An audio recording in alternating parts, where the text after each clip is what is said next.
Just by grasping a sword, the young man can master a grandmaster's forging techniques, crafting divine weapons despite never having held a hammer. Even expert blacksmiths gape at his skills as if witnessing a god at the forge. Only yesterday, Wu Jin was nothing more than an ordinary boy. Tricked by a friend into eating a massive poisonous mushroom, he ended up completely hallucinating, vaguely feeling as though he were Ozijia, the sole god of metallurgy who spent 20 years forging 5 divine swords. Through that, he ascended to the heavens to become a god, but as people congratulated him, a minor accident splashed wine in his face, snapping Wu Jin out of his trance just as a loud voice barked. "You quack! Are you using needles or drilling holes? This is agonizing." A nobleman stormed out of his family's clinic in a rage, while Xiao Zhang hurriedly explained that those court officials were truly difficult to please, acting arrogant simply because of their high status. He rushed inside to find his father looking dejectedly at a needle. It wasn't that his medical skills were lacking, but rather that the poor-quality needle had become completely bent. Suddenly, Wu Jin heard a strange sound emanating from it, though he couldn't identify its source. It had seemed normal that morning, making him wonder if it was a lingering effect of his earlier hallucination. Wu Jin held the needle, trembling with a sudden surge of fury, questioning if such a thing could even be called a needle. As he walked and scrutinized the 2 needles, his inexplicable irritation grew, only worsened by the sight of the low-quality goods lining the street. It was a far cry from the exquisite swords crafted by grandmasters. As Wu Jin caressed the metal, he felt an unusual sense of bliss, though the passing girls mistook him for a pervert. Wu Jin suddenly had a realization. Perhaps his dream of being Ozijia that morning had granted him the ability to perceive the craftsmanship of a master blacksmith. It felt as though the master's techniques were being demonstrated right before his eyes, and driven by curiosity, Wu Jin headed straight into a blacksmith shop to put his theory to the test. He brought the 2 needles to Shi Zhisheng, the son of the master blacksmith Shi Jiacheng, to inquire about their quality, only to be harshly rebuked, and asked what a layman like him could possibly know as Shi Zhisheng pointed toward a pile of swords. "Tell me exactly what flaws you see in these," he challenged, and in a flash, Wu Jin picked out the highest quality swords and presented them to him. Shi Zhisheng was stunned, wondering how the boy could recognize the swords his father had forged. Trying to save face, he dared Wu Jin to do it himself if he was so capable, which was exactly what Wu Jin had been waiting for as he began stoking the forge with lightning speed. Though he relied solely on the knowledge from his dream, he was determined to try. Each strike of his hammer was delivered with such a rhythmic blend of speed and precision that Shi Zhisheng watched in utter shock. It was as if he had been forging his entire life, with a skill level that rivaled his father's. For a moment, Shi Zhisheng even thought he saw Ozijia himself at work, marveling at such talent and yearning to see more. Suddenly, Wu Jin stopped and declared that it was merely a warm-up, before proceeding to craft a set of masterpiece needles for his father to use in his medical practice. From then on, the high-ranking officials who visited his family's clinic were full of praise, with some remarking that the acupuncture was so painless it felt as if the needles hadn't even touched them. It was completely comfortable and entirely painless, a truly miraculous experience that caused the clinic's reputation to spread until it became the most famous establishment in the city. Every day, crowds gathered for treatment, jostling for a place in line, until the sound of a scuffle caused by an arrogant line cutter piqued his curiosity and drew him outside. He saw a swordsman radiating a dangerous aura pointing his blade at the man. With lightning-fast movements, the stranger declared that if anyone wanted his name, they need only look at the man's chest, where the name Guai had already been carved. The technique was precise enough to carve the skin without causing real harm, leading Wu Jin to realize the old man was a grandmaster. As the name Guai rang a bell, he suddenly recognized the face and panicked, realizing this was the clinic killer, an extremely dangerous man. He was a grandmaster wandering the Jianghu and one of the world's 3 legendary physicians, an eccentric who used both medical skill and his blade to decide the fate of others. At that moment, the lives of men and women alike were being snuffed out, as he judged life and death without regard for good or evil. Furthermore, he was a serial killer who had murdered dozens of innocent physicians across the Central Plains. The scene filled Wu Jin with absolute dread as he realized his father was in grave danger. Staring at Li Chang's back, he let out a loud cry and dropped to his knees on the tiles, his face contorted with fury as he shouted. Seeing his father ahead, he reached out in desperation, wanting to rush toward him while crying out, but suddenly, Zhen Song placed a hand on his shoulder to hold him back. Wu Jin turned around to see Zhen Song gritting his teeth, struggling to suppress his own indignation. "You cannot resist him," warned Zhen Song, a martial artist of the Qingcheng sect, leaving Wu Jin even more distraught as he gestured frantically in front of the man. "Master, why do you say he's unstoppable? What about the branch leader? Could he not stop him?" he asked, as beads of sweat began to roll down Zhen Song's forehead. Closing his eyes in a difficult position, he admitted that even his own master could not stop Guayi, but Wu Jin cut him off, stammering that the man was a villain. He shook his head helplessly, explaining that even his master had once relied on Guayi to save the life of the Qingcheng sect's branch leader, leaving Wu Jin's face filled with utter astonishment. He stared in disbelief at the thought of the branch leader's life being preserved by such a man, and in an instant, Wu Jin collapsed to his knees beside Zhen Song in despair. He bowed his head dejectedly as a choked sob escaped his throat, while Zhen Song quietly placed a comforting hand on his shoulder as he cried out for his father. "If it is only his reputation that worries you, then do not be so concerned," Zhen Song stated bluntly as he faced the vibrant red doors. "The Guayi I know may have an eccentric personality, but he is certainly not a cruel man," he said, just as Li Chang suddenly threw the two doors wide open. Li Chang stepped forward with confidence, a determined smile in his eyes, while Wu Jin kept his gaze fixed intently on Li Chang's sword. Wu Jin felt a surge of excitement upon seeing that Li Chang's sleeves were spotless, whispering to himself about their purity before finally letting out a long sigh of relief. Closing his eyes in relief, he thought of how fortunate he was, until Li Chang suddenly spoke and clamped a heavy hand onto his shoulder, calling out to him. A mysterious smile played across Li Chang's face as he asked if the rumors were true about Wu Jin being both a skilled physician and a talented blacksmith in the region. Leaning close to Wu Jin's ear, Li Chang inquired if he knew the man, causing Wu Jin to tremble uncontrollably as he submissively confirmed that he did. Seemingly satisfied, Li Chang patted his shoulder and ordered him to lead the way, prompting Wu Jin to steal a glance at him before hurrying to comply. "Yes," he replied, his gaze fixed on the weathered sword hilt the man carried while sweat poured down his face as he fought to suppress his internal dread. Wu Jin flinched when Li Chang called out to him again, the man turning with a grotesque smile to ask why he hadn't moved yet since he was a busy man, further unsettling Wu Jin. Gritting his teeth, he stammered a response as thick black smoke billowed from the wooden building's chimney, catching Li Chang's attention and making him raise an eyebrow. Pointing toward the building with a look of astonishment, he asked if Wu Jin meant that he was the creator rather than his father, while Wu Jin nervously clasped his hands together. He gave an obedient nod and a smile, which prompted Li Chang to burst into a delighted laugh, lifting his head high in sheer excitement. Declaring that the world's strangest occurrences truly converged in Sichuan, Li Chang spoke with such fervor that saliva flew everywhere, though he didn't seem to care in the slightest. Remarking on how a physician's son had taken up metallurgy, Li Chang laughed while the burly man beside Wu Jin curiously asked who the newcomer was, prompting Wu Jin to quickly explain. After explaining that the man was from the martial world, Wu Jin watched as Li Chang laughed until he cried, wiping his eyes while dismissing the importance of anyone's profession. Claiming it had been ages since he had such a good laugh, Li Chang addressed Wu Jin by name and commissioned him to forge 30 needles, presenting a glittering piece of gold as payment. The sight of the gold dazzled both Wu Jin and his companion, leaving them wide-eyed and stunned as they stared at the payment Li Chang held out to them. Realizing it was a solid gold bar, Wu Jin immediately accepted it with both hands and bowed in gratitude, thanking the Lord and inviting him to stay for a meal. When Wu Jin promised to finish the task before sunset, Li Chang frowned in surprise, his voice rising as he questioned if he truly meant before the sun went down. "Today?" he asked, and when Wu Jin nodded firmly, Li Chang found it even harder to believe, pressing him to confirm if he meant this very day rather than months from now.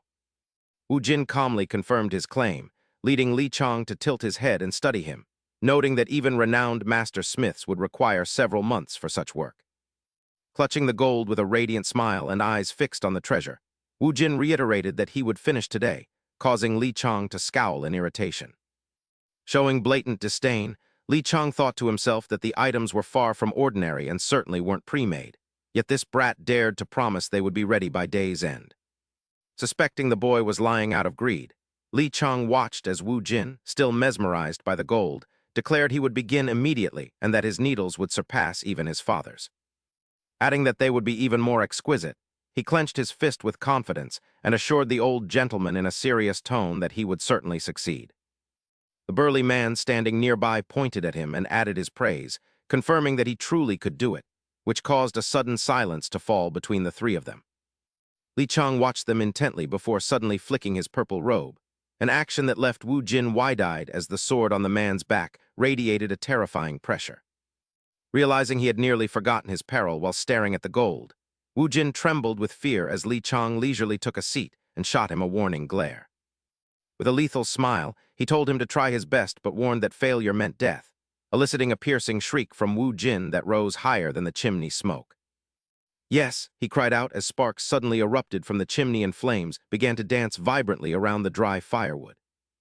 Meanwhile, Li Chang silently observed Wu Jin and his companion working diligently, his mind flashing back to the memories of perfectly crafted needles.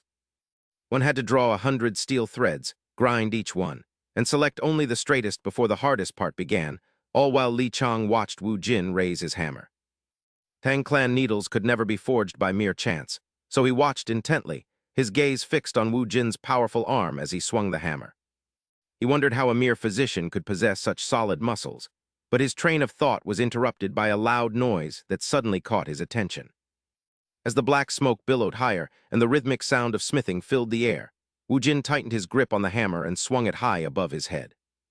Li Chang watched in startled fascination as Wu Jin brought the hammer down onto the metal, a flicker of genuine surprise appearing in his eyes. Wu Jin's muscles rippled with effort as he worked the stubborn metal, the hammer colliding forcefully with the glowing, red-hot shard. Wu Jin used the tongs to snap the metal in two before hammering it thinner.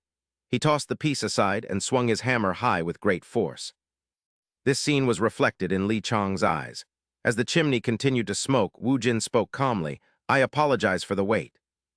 Despite the sweat pouring down his face, he smiled and presented the needles. Seeing Li Chang's excitement, Wu Jin was stunned as he held the gold. "What? You want me to be your disciple?" Wu Jin recoiled and scrutinized the man before asking, "Why me?" Li Chang simply replied, "Because you don't look like someone meant to rot away in a clinic." Li Chang flashed a menacing, predatory grin. "What, you don't want to?" Wu Jin panicked, stammering as he avoided the man's gaze.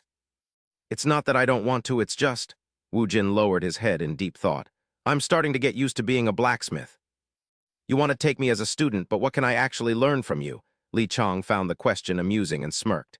"You're asking what you can learn." Li Chang suddenly gripped the hilt of his sword as a light flashed between his fingers.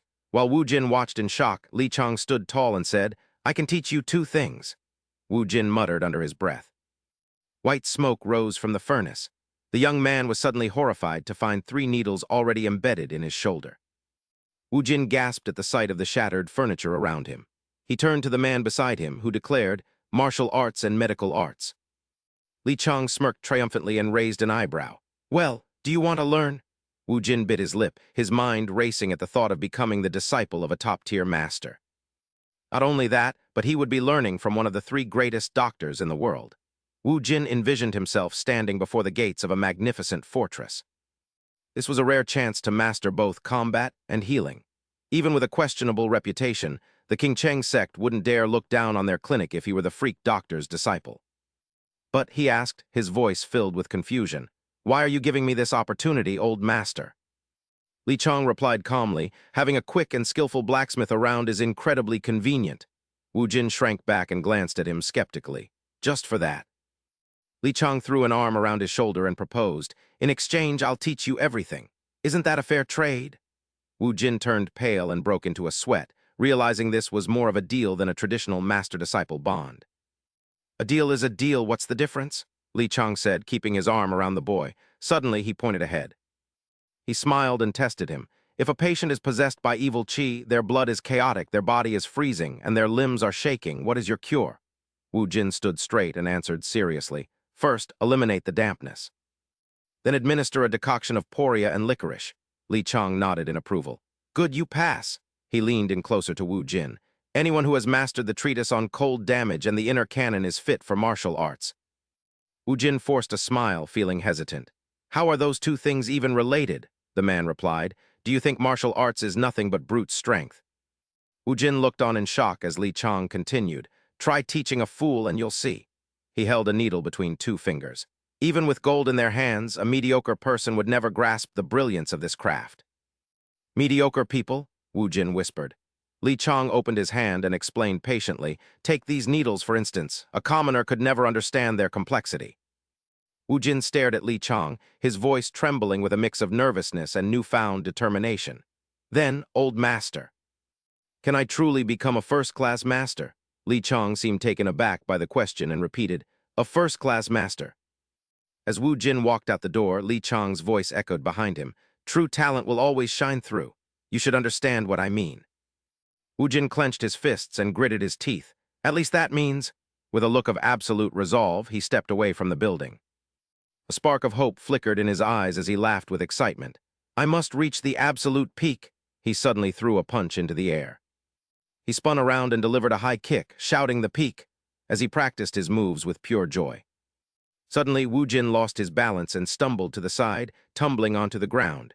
He laughed it off, only to see his father standing right beside him. He quickly scrambled to his feet and bowed respectfully. Father, I'm sorry for returning so late.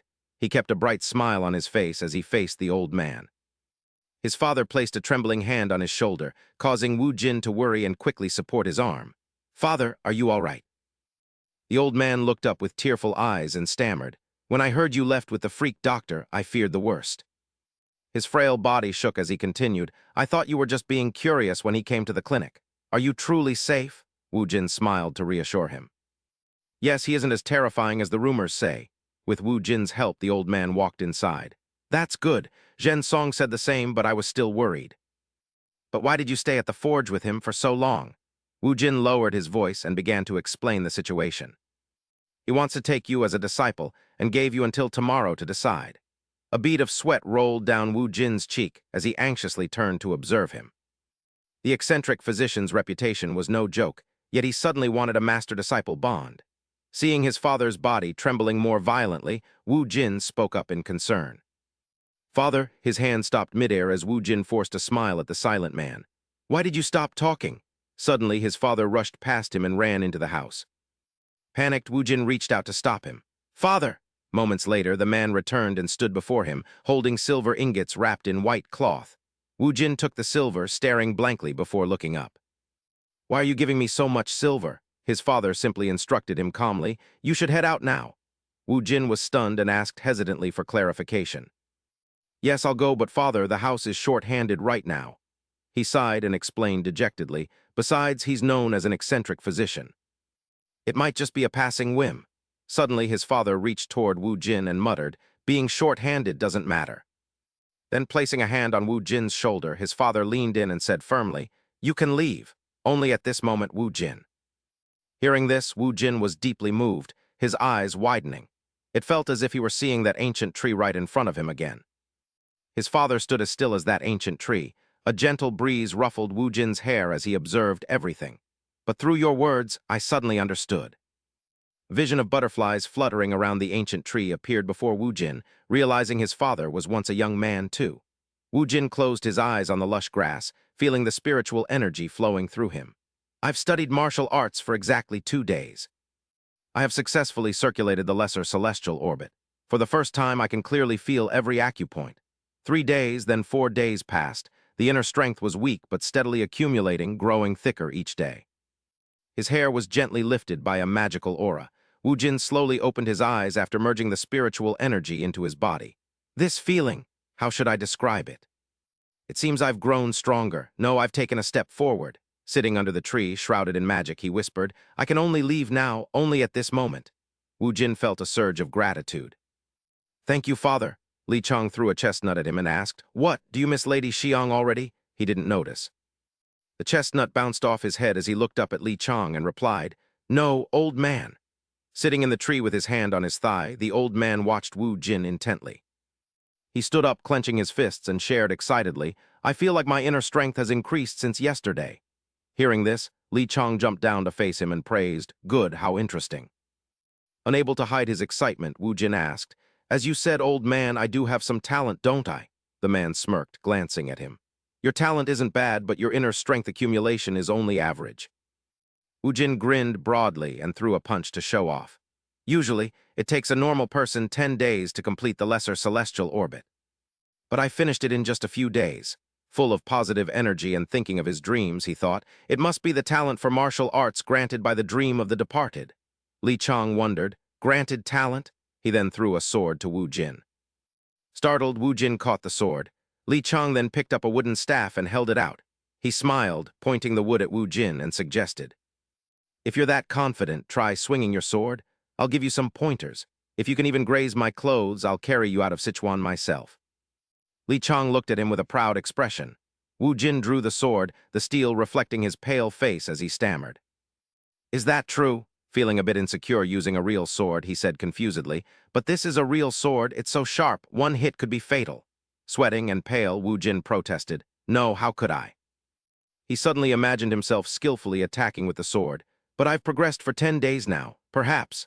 Wu Jin's eyes widened as an idea struck him. "What if I strike while he's off guard?" His eyes lit up. While Li Chang's back was turned, he immediately lunged with the sword. The old man didn't move, calmly blowing on his fingers. "So you're striking first to gain the upper hand?" Li Chang stomped hard on the grass, and a surge of magical power erupted. "You're this confident after only 10 days?" Wu Jin narrowed his eyes with determination and let out a loud roar as he attacked. Only then did the old man leisurely turn and raise the wooden staff. Wu Jin's sharp blade struck Li Chang's sturdy wood. He gritted his teeth and gripped the sword tight, putting all his strength into the strike while feeling bewildered. "I'm hitting wood, but why does it feel like steel?" Not even a scratch was left. Li Chang saw Wu Jin's expression and commanded, "Clench your teeth." His eyes widened in confusion as he repeated, "Clench my teeth." The old man's lips curled into a dangerous smile as he channeled spiritual energy into the wood. Wu Jin's eyes widened when he felt the magical power within the staff. "This is an air current? No." He frowned and gritted his teeth, guessing, "Like a water current? No, that's not it." Sweat poured down Wu Jin's face under Li Chang's overwhelming power. "It's many times stronger." Soon after, the old man sent Wu Jin flying backward. Thick smoke rose from the forest. He propped himself up on the grass, vomiting after the clash. Li Chang raised the wooden staff and asked Wu Jin, "Well, how does it feel to receive inner strength for the first time?" He wiped his mouth and looked at the man. "This, is it?" Wu Jin's face turned pale as he cried out in frustration, "This is ridiculous." "Isn't the one with the most inner strength supposed to be the strongest?" Li Chang laughed, somewhat agreeing with his point. "You're right about that to some extent." Li Chang rested the wooden staff on his shoulder and looked down at Wu Jin, explaining that he didn't have much internal energy to spare and preferred to avoid direct clashes of power. "But martial arts are not that simple. Why are you so restless? After all, you are just a physician," he questioned with a look of doubt. "Or is there someone you wish to punish?" Wu Jin stood up gloomily and shared his frustration. "You said you would train me to be a top expert, but with only this much internal energy, I will never achieve anything in my life." Upon hearing that, Li Chang struck him hard on the head with the wooden staff. He pointed the stick directly at Wu Jin's face and lectured him sternly. "Even with meager internal energy and simple techniques, there are countless paths to becoming a master. When you received my energy earlier, you tried to channel it into your sword to resist before withdrawing, didn't you?" Seeing Wu Jin's stunned expression, Li Chang added, "That is not a bad direction to take. Now try again. This time I will not use any internal energy." Wu Jin broke into a sweat and pressed his lips together, looking at him with determination. Regaining his spirit, he raised his sword and spoke hesitantly, "In that case?" His brows furrowed with a burning will. He planted his feet firmly on the grass and soon leaped toward Li Chang. Raising his sword high with wide eyes, he charged and growled, "I will defeat you." Li Chang frowned, closed his eyes, and raised his staff to block the strike. Wu Jin saw the opening and felt a surge of joy, thinking he had landed a hit. Suddenly, Li Chang glided past him and struck his forehead with incredible speed. The duel ended as he dropped his sword and collapsed to the ground. Li Chang turned back to look at Wu Jin's exhausted face and let out a laugh.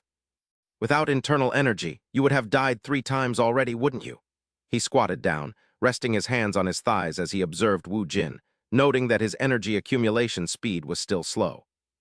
Li Chang tapped him lightly on the head and commented calmly, "Your constitution isn't the type that can unleash massive bursts of internal energy."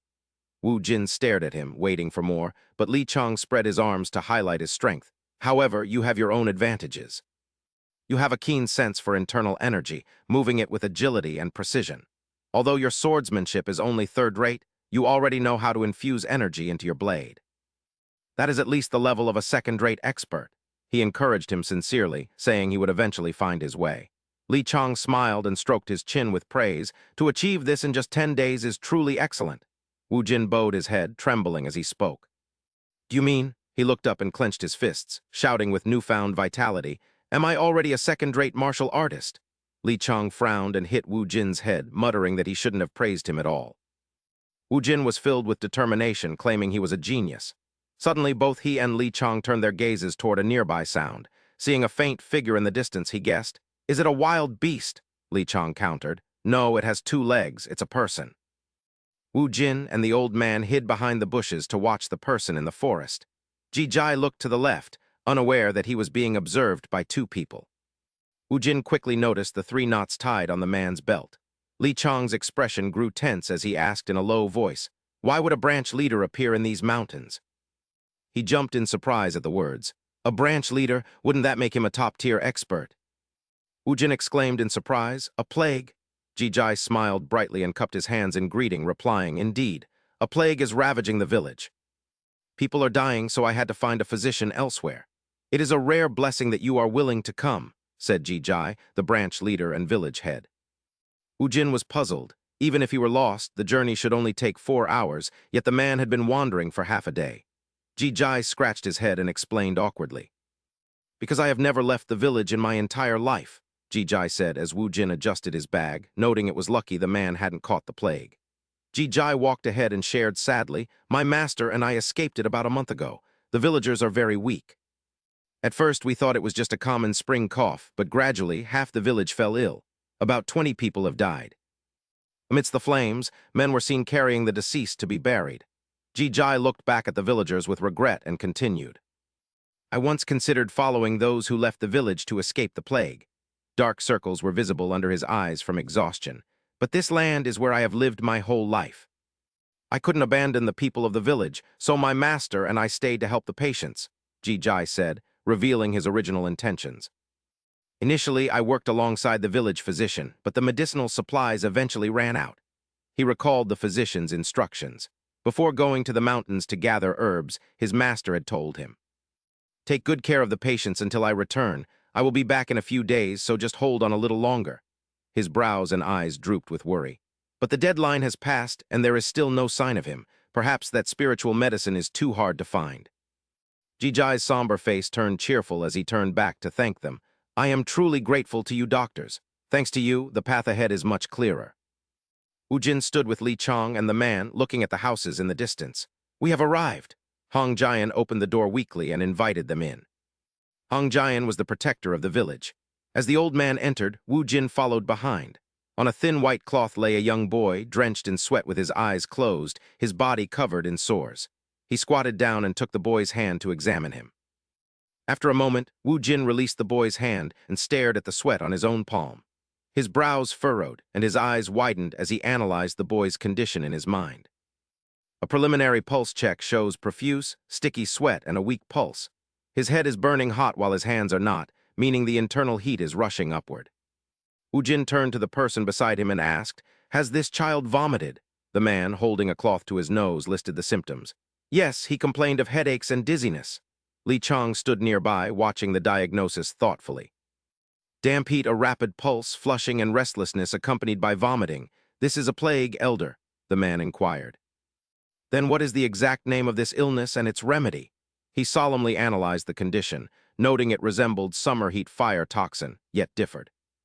Because that characteristic pungent odor is missing, Wu Jin said, gesturing as he explained the severity.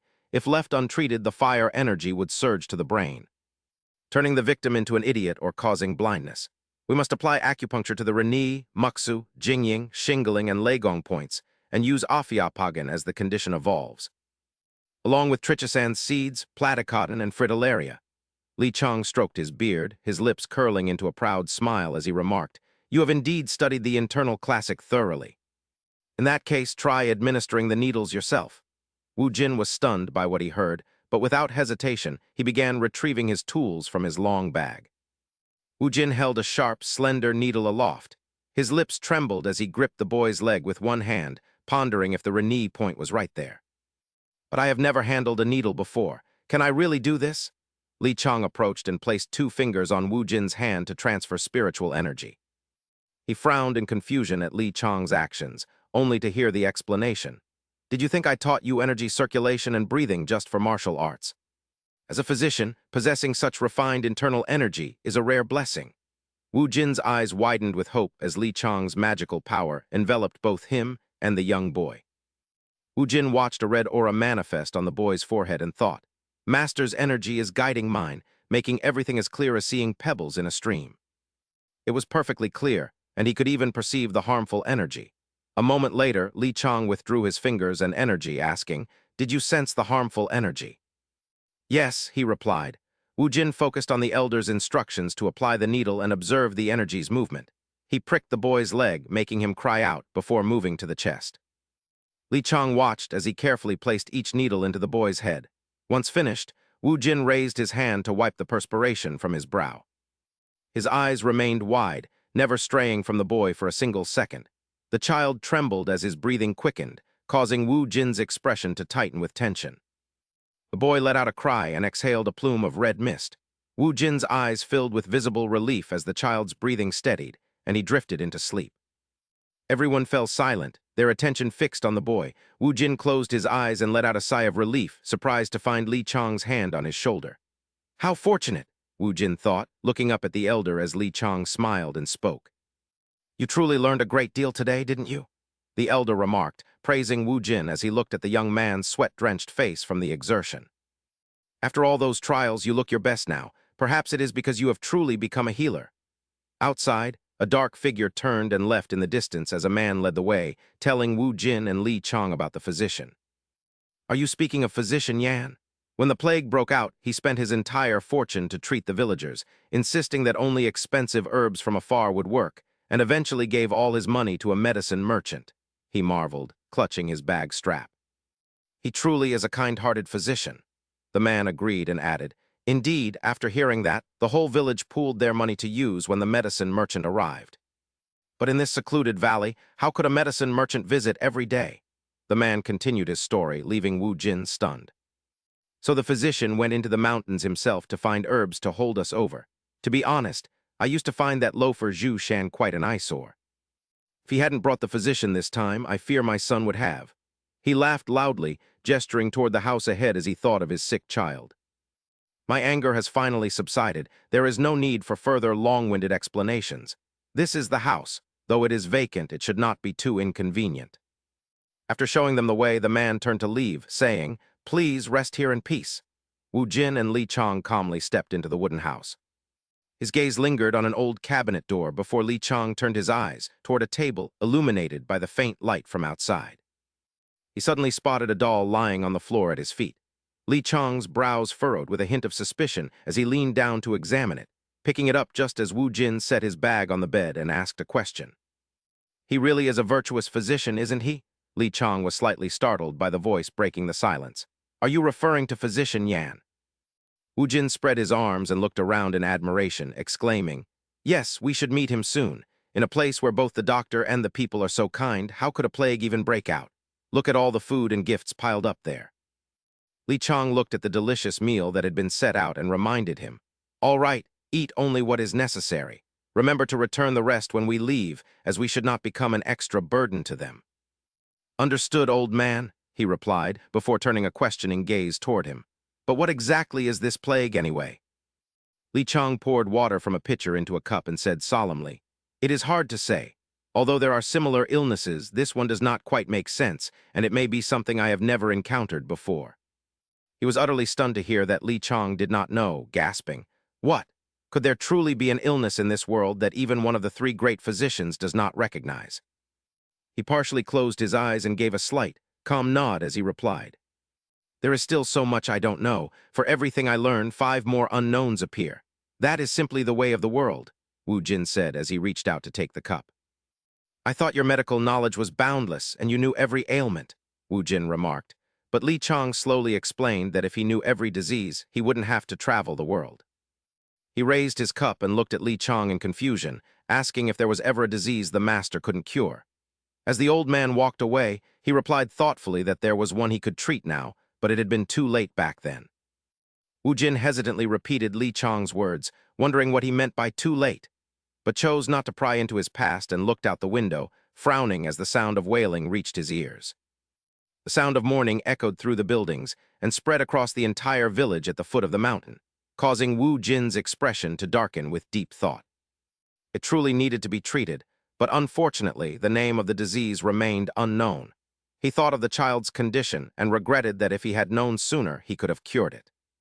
Wu Jin sat helplessly at the table, consumed by regret, but was startled when Li Chang revealed that his own wife and daughter had died from that very disease while gazing at a doll with painful memories. One day, they both suddenly developed high fevers and red rashes, prompting me to seek out doctors and even invite a renowned physician from the neighboring village, Li Chang recalled without looking away from the doll.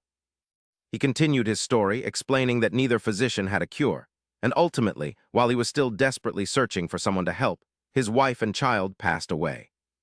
It all happened within just 4 days of the onset.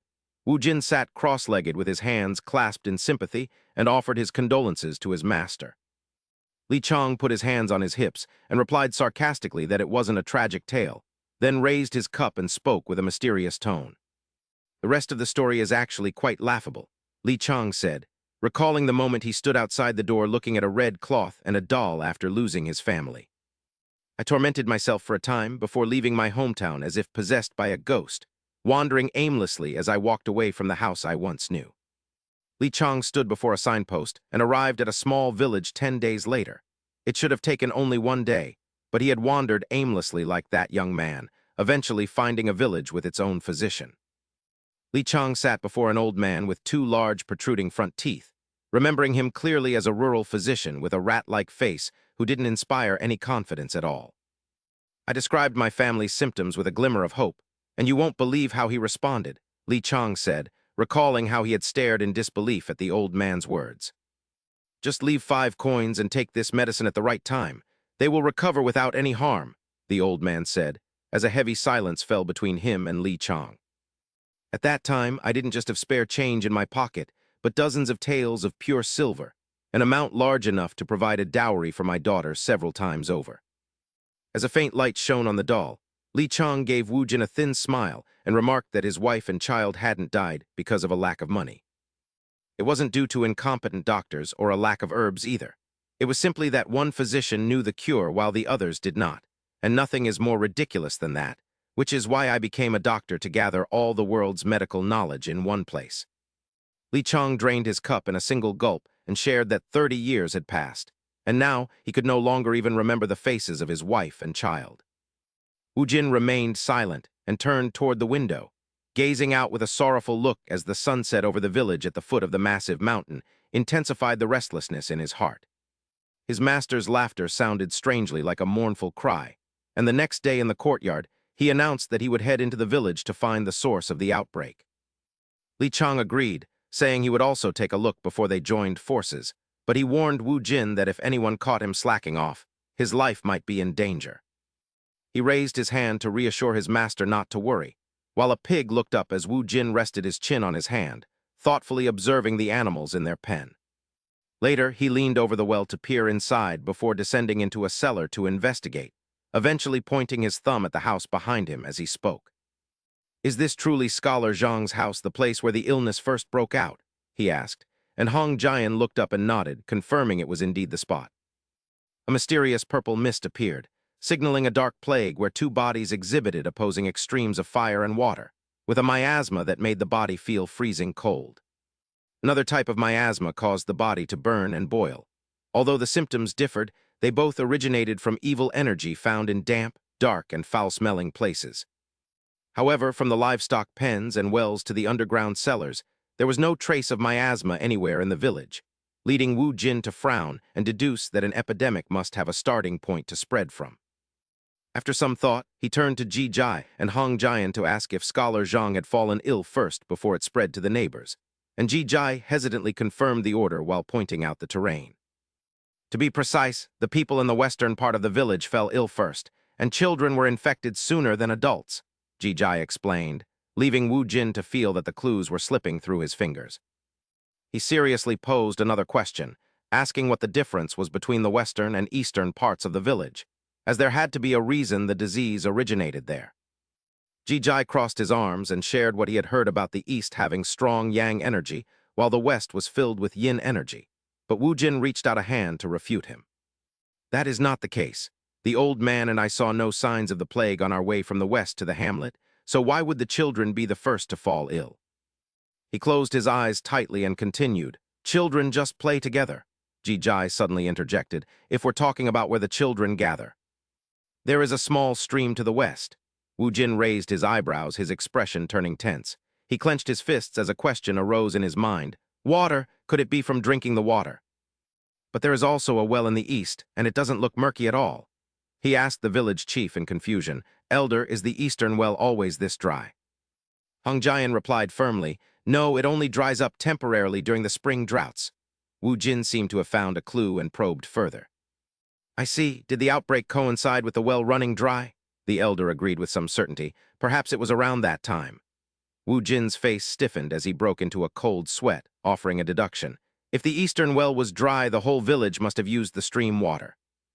That would explain why the western residents and the children, who used the stream water first, fell ill earlier. A clear stream flowed through the forest. Wu Jin crouched down, his hand lightly touching the ground as he watched the water intently.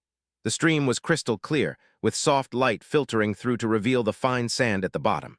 He reached into the water, looking puzzled. Upon reflection, nothing seemed suspicious. The water wasn't murky and had no odor. However, given the circumstances, the only possible conclusion was the stream. Wu Jin's face contorted as he wondered to himself, is that the only way to truly know the state of the stream? Ji-jai and Hong Jian stood behind him, watching anxiously. Wu Jin scooped up a handful of water and drank it. Then he sat cross-legged with his eyes shut, raising his hands to sense the spiritual energy. A surge of magic enveloped Wu Jin. Ji-jai and Hong Jian looked at each other in confusion at his actions. Wu Jin tilted his head back, sensing every organ in his body as a strange red mist appeared in his gut. Wu Jin's eyes snapped open when he realized the toxin inside him was the same as the child's. As expected, it's the same evil energy. He stood up abruptly, startling Ji-jai and Hong Jian. Wu Jin smiled brightly and pointed into the distance, saying, "I found a clue, let's go." A gentle breeze rustled the trees as he, Ji-jai, and Hong Jian walked along the stream. Ji-jai helped the elder across the stream. Wu Jin and Hong Jian were panting as they walked. Suddenly, he stopped and looked up. Wu Jin realized something in shock and turned to ask, "Wait, this smell. Am I the only one who notices it?" Ji-jai shook his head. "No, I sense it too. It's been getting stronger for a while now." He gazed at the distant mountain shrouded in mist and said, "We're getting close." The three continued their journey through the forest. After a while, Wu Jin clenched his fists and stopped. His face turned pale as he covered his nose, coughing violently while thinking, "Even the trees are withered and dead. The source of the plague is right here." Before him, a toxic atmosphere swirled around the trees. Wu Jin's group struggled forward. His eyes widened as if he had just discovered something. Covering his nose, Wu Jin stared at the ground ahead, which had been rotted by the toxic gas. Observing the ruined soil, he exclaimed, "The ground is decaying." He struggled to plant his feet on the earth and let out a groan. Good heavens! He struggled to lift his feet, taking one step at a time. Wu Jin spread his arms to maintain his balance while looking down at the ground. "There's something here." His face tensed, covered in sweat as he furrowed his brows and gritted his teeth. Hidden deep underground. Chapter 6. An old yellow cabinet appeared. The ancient wooden cabinet and white ceramic jars, bathed in light, created a sense of peace. A place where herbs are kept often holds many deaths. A bowl of medicine sat amidst a pile of crushed herbs. It could be the death of plants, or perhaps the death of animals. Despite that, a storehouse of medicinal ingredients always carries a comforting scent that isn't unpleasant. Wu Jin smiled as he held the herbs in his hand. He looked out the window and said, "I used to love that scent." Then he turned to look at the medicine pouches hanging throughout the house. Death holds the key to life. A scent can help someone revive. Wu Jin frowned, gripping a wooden stake and thrusting it hard into the ground. He looked at the withered animal carcasses in the pit, yet here there was only the faint scent of death. Death only breeds more death. Who did this, and why? Nearby, Ji-jai and Hong Jian were also working hard to assist Wu Jin. Holding a staff and panting, he suggested, "Let's dig them up and move them away from the stream." Ji-jai watched Hong Jian climb down into the large pit they had just dug. He held up a piece of an animal carcass and said, "Master, look at this." Hong Jian speculated, someone slaughtered them and buried them here. Wu Jin thoughtfully observed the contents of the pit. The corpses were highly toxic, and even a single breath could cause illness. A rotting skull with centipedes crawling through it lay beneath the soil.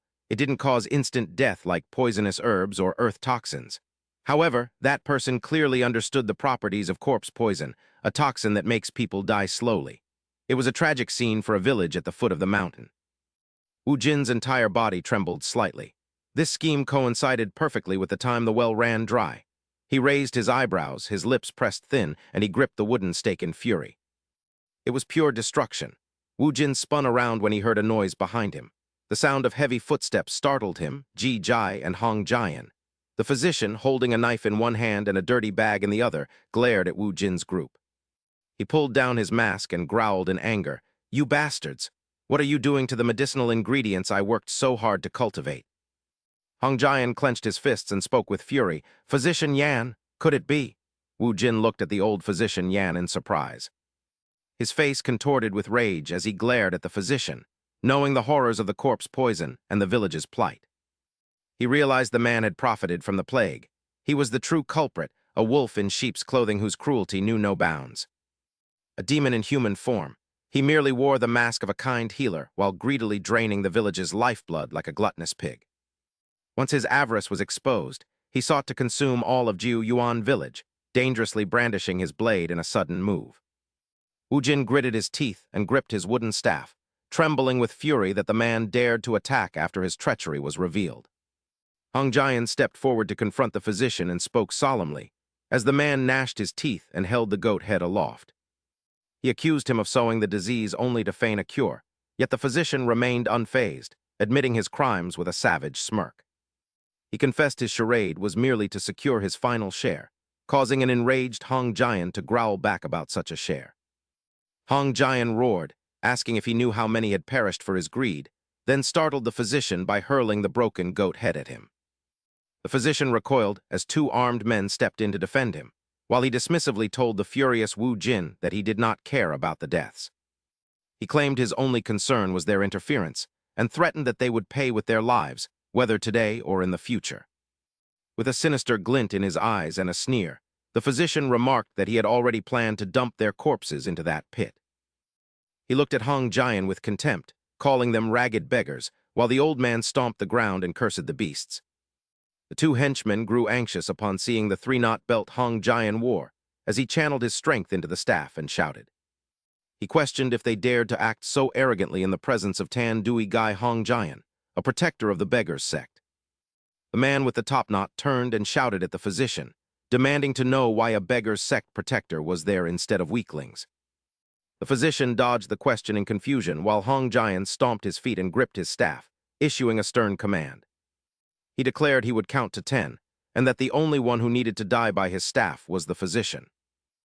Not wanting any more lives lost in the village, he stood firm despite his trembling body and told them to choose their side wisely. Wu Jin watched Hong Jian begin his count and realized that a single shout was enough to intimidate the enemy as Ji Jai approached him. Ji Jai whispered to physician Tang that he must run immediately, offering to throw him across the stream so he could escape. He urged him to run fast without looking back to inform the village of the truth, while Hong Jian's aura began to envelop him. As the count reached 2, Ji Jai pleaded with him to take on this heavy responsibility, leaving Wu Jin confused and questioning them. Wu Jin wondered why a sub-branch leader and a protector, both supreme realm martial artists, could not handle this easily as Hong Jian continued counting. He watched the old man's movements closely and realized the truth was different, while Ji Jai glared at the physician's group. Ji Jai insisted they had to fight, while the physician barked at his henchmen to attack the two lowly beggars and the one doctor. Hong Jian's voice deepened as he reached 4, asking if the man intended to make an enemy of the entire village, while memories flashed through Wu Jin's mind. He wondered why a supposedly weak beggar was prepared to fight to the death, and asked Ji Jai why they could not all just flee together. He pointed out that the sinister physician was a true supreme realm master, and that they should try to make it back to the village. At the count of 5, Ji Jai lifted Wu Jin and explained that they could not protect him and escape at the same time. Wu Jin listened in silence as Ji Jai told him to protect the village with the eccentric physician, recalling his childhood training with Hong Jian. Hong Jian continued, stating they felt no shame in their lives as beggars because the villagers had provided for them. At the count of 6, Ji Jai remembered Hong Jian's teaching about fighting for the villagers when the time came, as the enemies hesitated. At 7, the physician roared for his men to kill Hong Jian, claiming that their gambling debts would not vanish if they fled. The two henchmen decided to risk everything and charged forward as Ji Jai gritted his teeth and hoisted Wu Jin up. His legs flailed in the air as Li Chang and Hong Jian looked up at the two men rushing toward them, while Ji Jai used all his strength to hurl Wu Jin backward. He leaned back and watched Wu Jin being thrown away, shouting for him to run, while Wu Jin froze and watched the battle, wondering what would happen to them. Two clinic henchmen aggressively brandished their weapons and rushed toward Hong Jian, making Wu Jin wonder if he should help since the enemies didn't seem that strong. Ji Jai and Hong Jian charged forward together, and seeing their unyielding spirit, Wu Jin thought that if he fought alongside them, they might actually win. Wu Jin frowned with a fiery gaze as he stared at the clinic members, just as a sharp blade slashed through the air toward him. The man with the topknot lunged at Wu Jin with his sword, but Ji Jai tackled him, allowing Wu Jin to successfully cross the stream. Wu Jin glanced back at Ji Jai before turning to run into the forest, while Ji Jai watched him go with a satisfied smile. Wu Jin ran deep into the woods without stopping, telling himself that fleeing wasn't wrong and that he was merely following their final request. He accelerated, driven by the need to deliver the news and save Jityu village, even as he feared that the twin silkworms and Kai Gai would all die. Haunted by the thought of their bodies being torn apart, he wondered what a mere martial arts novice like him could possibly do before stopping to catch his breath. He leaned against his knees, panting heavily in the dim light filtering through the leaves, thinking that he wouldn't have to run if he were a supreme master.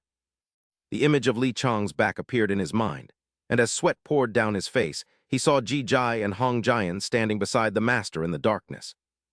Panic filled his eyes, yet he realized Kai Gai had chosen to stay despite not being a supreme master, leaving Wu Jin to wallow in self-reproach.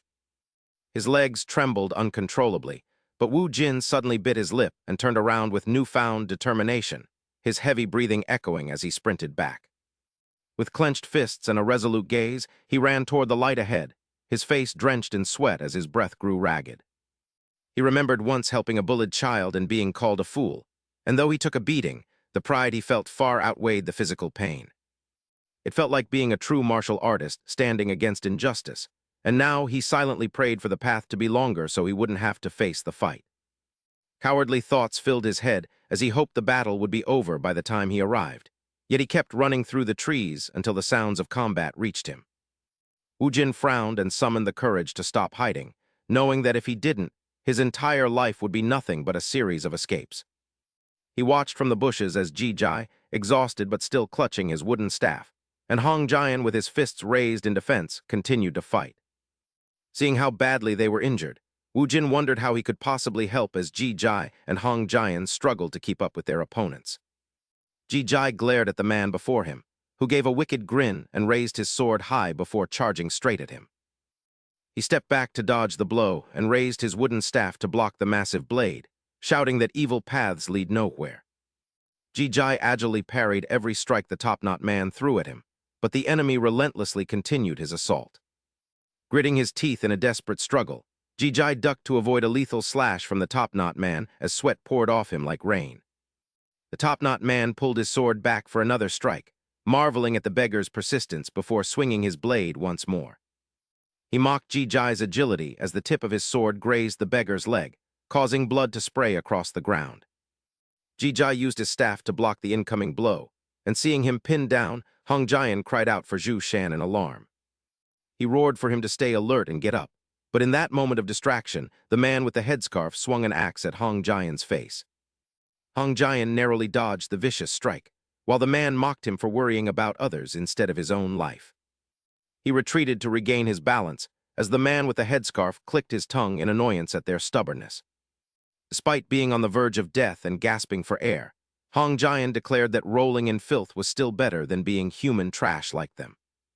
The man pointed toward Ji Jai and then aimed his axe at Hong Jian, sneering that both the master and the disciple were destined to die. The man mocked the old man for his greed and told him to give up, asking if he really wanted to watch his disciple be butchered into fertilizer.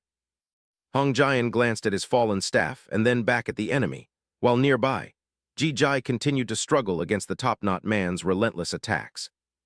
Hong Jian clenched his fists and refused to give up, struggling to his feet. He charged toward the wooden staff like a flash of lightning, roaring that he would never surrender. Seeing Hong Jian's move, the man with the cloth headwrap raised his axe and lunged, pulling it back for a lethal strike while screaming for him to die as he maniacally pursued him. He turned back to observe every movement of the cloth-wrapped man, while Ji Jai leaned to the side to parry the top-knot man's blow. His eyes flickered toward Hong Jian's struggle as the old man reached down to grab a handful of dirt, while Ji Jai swiftly kicked the top-knot man's calf. Sweat poured down Hong Jian's face, his eyes wide with resolve as he recalled a childhood memory of sitting with Ji Jai to watch the sunset. Gripping the dirt tightly, Hong Jian whipped his head around and hurled it at the cloth-wrapped man before throwing his entire weight against him. The cloth-wrapped man glared at him and raised his axe high, mocking that he had finally resolved to seek his own death. Ji Jai froze at the sound of Hong Jian's scream and turned in a panic, only to see the axe bury itself in Hong Jian's back as blood sprayed everywhere. The old man clung desperately to the cloth-wrapped man, refusing to let go even as the axe was wrenched out, causing him to shriek in agony. Ji Jai's face went pale at the sound of the scream, while the cloth-wrapped man, consumed by rage, repeatedly drove the axe blade into Hong Jian's back. "You bastard, let me go," the man snarled, while Hong Jian struggled to signal Zhu Shan that now was the time, blood coughing from his mouth with every word. Repay the debt of his upbringing, Ji Jai raised his staff and lunged at the cloth-wrapped man, while Hong Jian used his final strength to hold him, even as the top-knot man pursued Ji Jai with his sword. Suddenly, a stone struck the top-knot man's face, thrown by Wu Jin, who stood in the distance with a focused scowl and another large rock ready. With his face swelling, the top-knot man fell back and cursed the damned medic just as Ji Jai delivered a fatal head-on staff strike, making the air feel heavier than ever. Moments later, both Hong Jian and the cloth-wrapped man collapsed weakly to the ground, and Wu Jin watched as Ji Jai leaned heavily on his wooden staff. He wanted to speak, but the words wouldn't come, and when the top-knot man shouted at him, Wu Jin turned to see the villain threatening him with a sword, telling him he should have stayed away if he wanted to live. The top-knot man sprinted toward Wu Jin, declaring he would hack him into pieces as he brought his blade down. Wu Jin turned pale and braced for the impact, but he froze when he saw Li Chang's silhouette standing before him, blocking the attack with a sword.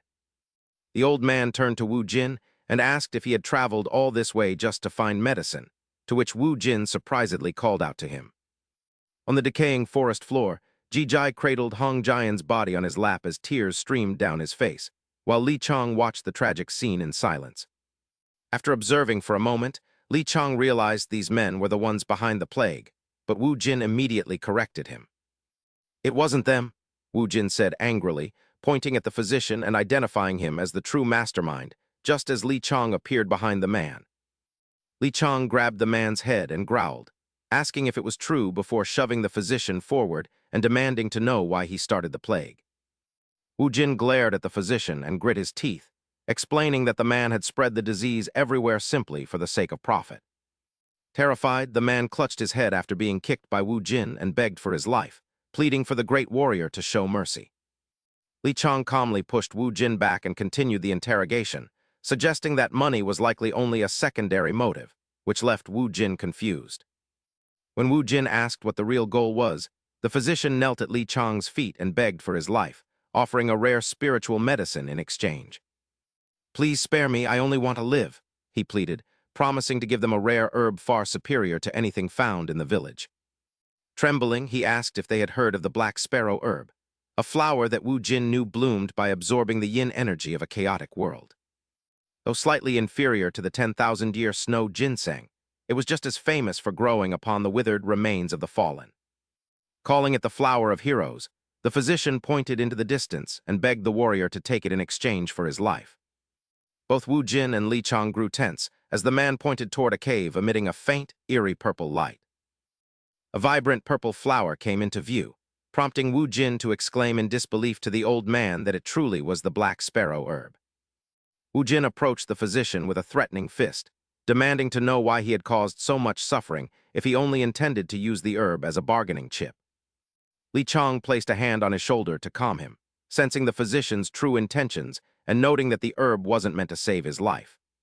He was startled when Li Chang exposed his true intentions, explaining that he knew an ordinary person touching the black sparrow herb would have their spiritual energy drained until they died, and had exploited that fact, causing the doctor to tremble as he realized he had been caught.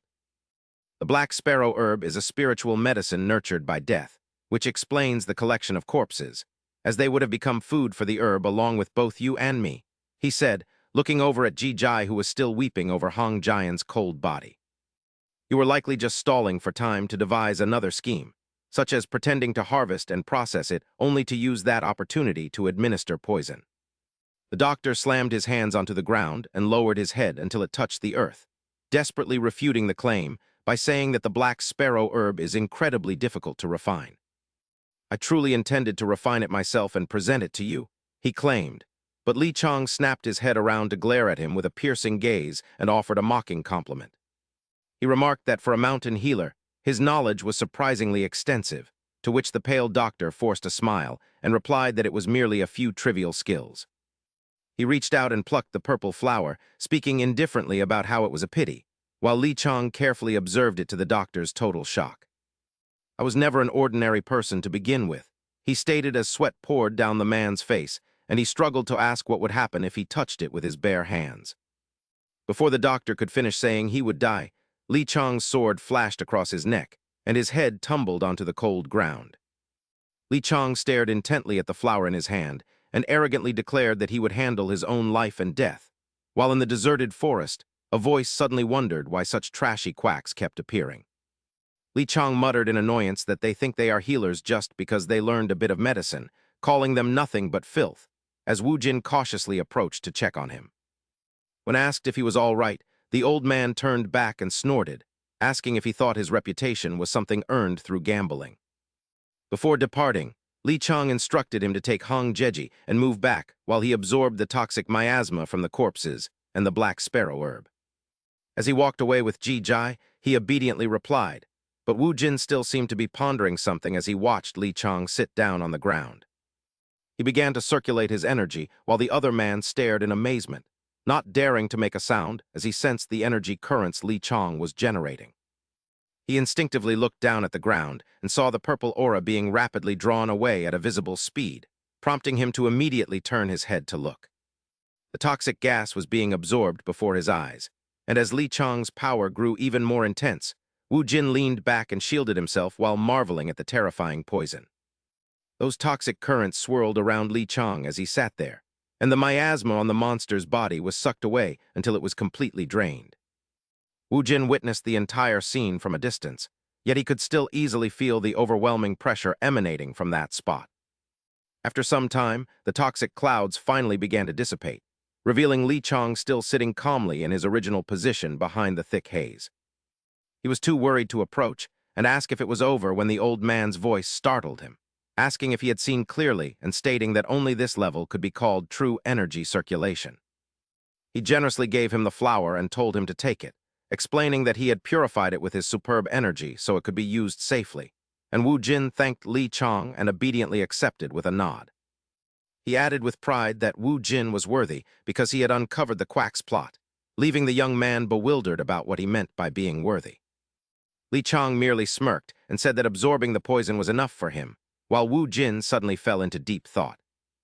He hesitated and looked back at the trembling Ji Jai before carefully deciding to return the gift, stating that he did not have the right to it. He regretfully explained that he had only run away and returned to throw a stone because he feared being called a coward. Li Chang showed no intention of punishing him and pointed to Ji Jai behind him while discussing the matter of worthiness. He cheerfully noted that the way the man looked at him proved his worth, as running away and then returning to face the situation is harder than facing it from the start. He explained that only by facing one's duty and accepting mistakes can one achieve this, and that only those who truly flee are cowards. As he left, he turned back to add that one can run as many times as they like, as long as they return to their original position in the end. Not turning your back on your duty is enough, he said, and Wu Jin's eyes widened as he realized he had learned a valuable lesson while the flower remained in his hand. Li Chang let out a weary sigh, wondering if he had taught him too much of life's essence, and if it was too profound for him to understand. He heard some coughing and turned back to ask if he had just eaten the flower, to which Wu Jin could only answer honestly that he had. Wu Jin answered yes, and Li Chang asked in shock why he ate it right then, but the young man was still confused and asked if he hadn't been told to eat it. Wu Jin insisted that he was told there were no side effects, and immediately after, his blood-curdling scream echoed through the blue sky. Amidst the aggrieved cries, Li Chang finally sighed in helpless frustration, exclaiming that the boy dared to swallow the spirit medicine without even knowing the mental technique. "Are you afraid someone will steal it from you?" Wu Jin could only endure it now, his body trembling as he replied that since nothing else was said, he thought he had to eat it immediately. Gritting his teeth, the old man scolded him for not following the instructions of the black tortoise divine art. "Stand firmly on the ground, breathe, and train properly. You're making things so difficult for me." Wu Jin was now completely overwhelmed with confusion. "How do I do it? Please repeat that once more." Li Chang was too exasperated to even respond, thinking that while the boy seemed clever, he could be incredibly foolish at times as they continued their journey. He carefully explained once more, instructing him to guide his internal energy through the spleen meridian of foot Taeyin while walking, ensuring his entire foot touched the ground slowly. Combine the qi from your lower body and lungs to create an axis connecting the three acupoints, Shenju, Jizhang, and Yaeyongyuan, which are the unchanging foundation of the black tortoise divine art. Everything else is subject to change. Use the unchanging as your axis to draw on the power contained within the black star elixir. I repeat, you must go very slowly. After listening, Wu Jin confidently claimed his understanding. "I understand, I'm doing exactly as you said." However, Li Chang disciplined him, telling him to stop arguing and focus as his body began to transform and sweat poured down his forehead. His legs wobbled as if he were about to collapse, but after a long while, Wu Jin finally let out a sigh of relief, drawing Li Chang's gaze. He stepped forward, his footing feeling more stable than ever before, as Wu Jin advanced with a surging and powerful aura. Li Chang was pleased by what he felt, and thought to himself that the boy's qi would likely stabilize before they reached the village. With proper training, he could excel, though Wu Jin was still adjusting to his new physical state, but his next remark caused Li Chang's face to darken. "Is this the incredible power of the Black Star Elixir?" Li Chang turned around and barked. "That was barely a taste, you brat. It will take a long time to fully absorb its power, so practice the Black Tortoise divine art whenever you have a moment." Wu Jin turned pale with fright. "Yes, sir," seeing his recovery, Li Chang ordered. "You seem fine now, so drag one of them yourself." But Wu Jin immediately complained of a stomachache. They continued forward with Ji Jai following behind, while at that moment, everyone stared in astonishment at the people standing before them. Wu Jin stepped forward to speak with them, gesturing toward Ji Jai and assuring them the plague would vanish and they would walk again in 3 days.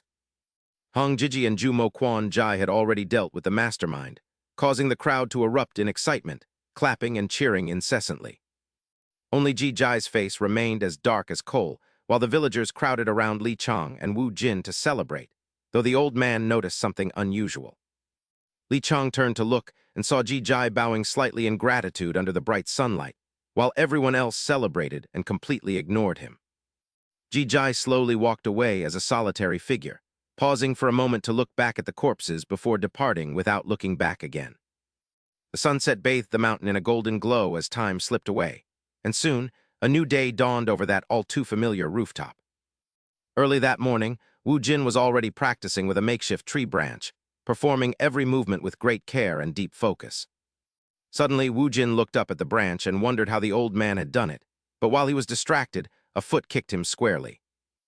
Li Chang unhesitatingly kicked him to his knees, while scolding him about dust getting into the medicine and questioning his desire to learn swordsmanship. He had come to announce that they needed to pack their bags for a long journey, but Wu Jin found it strange that they were leaving while people were still ill.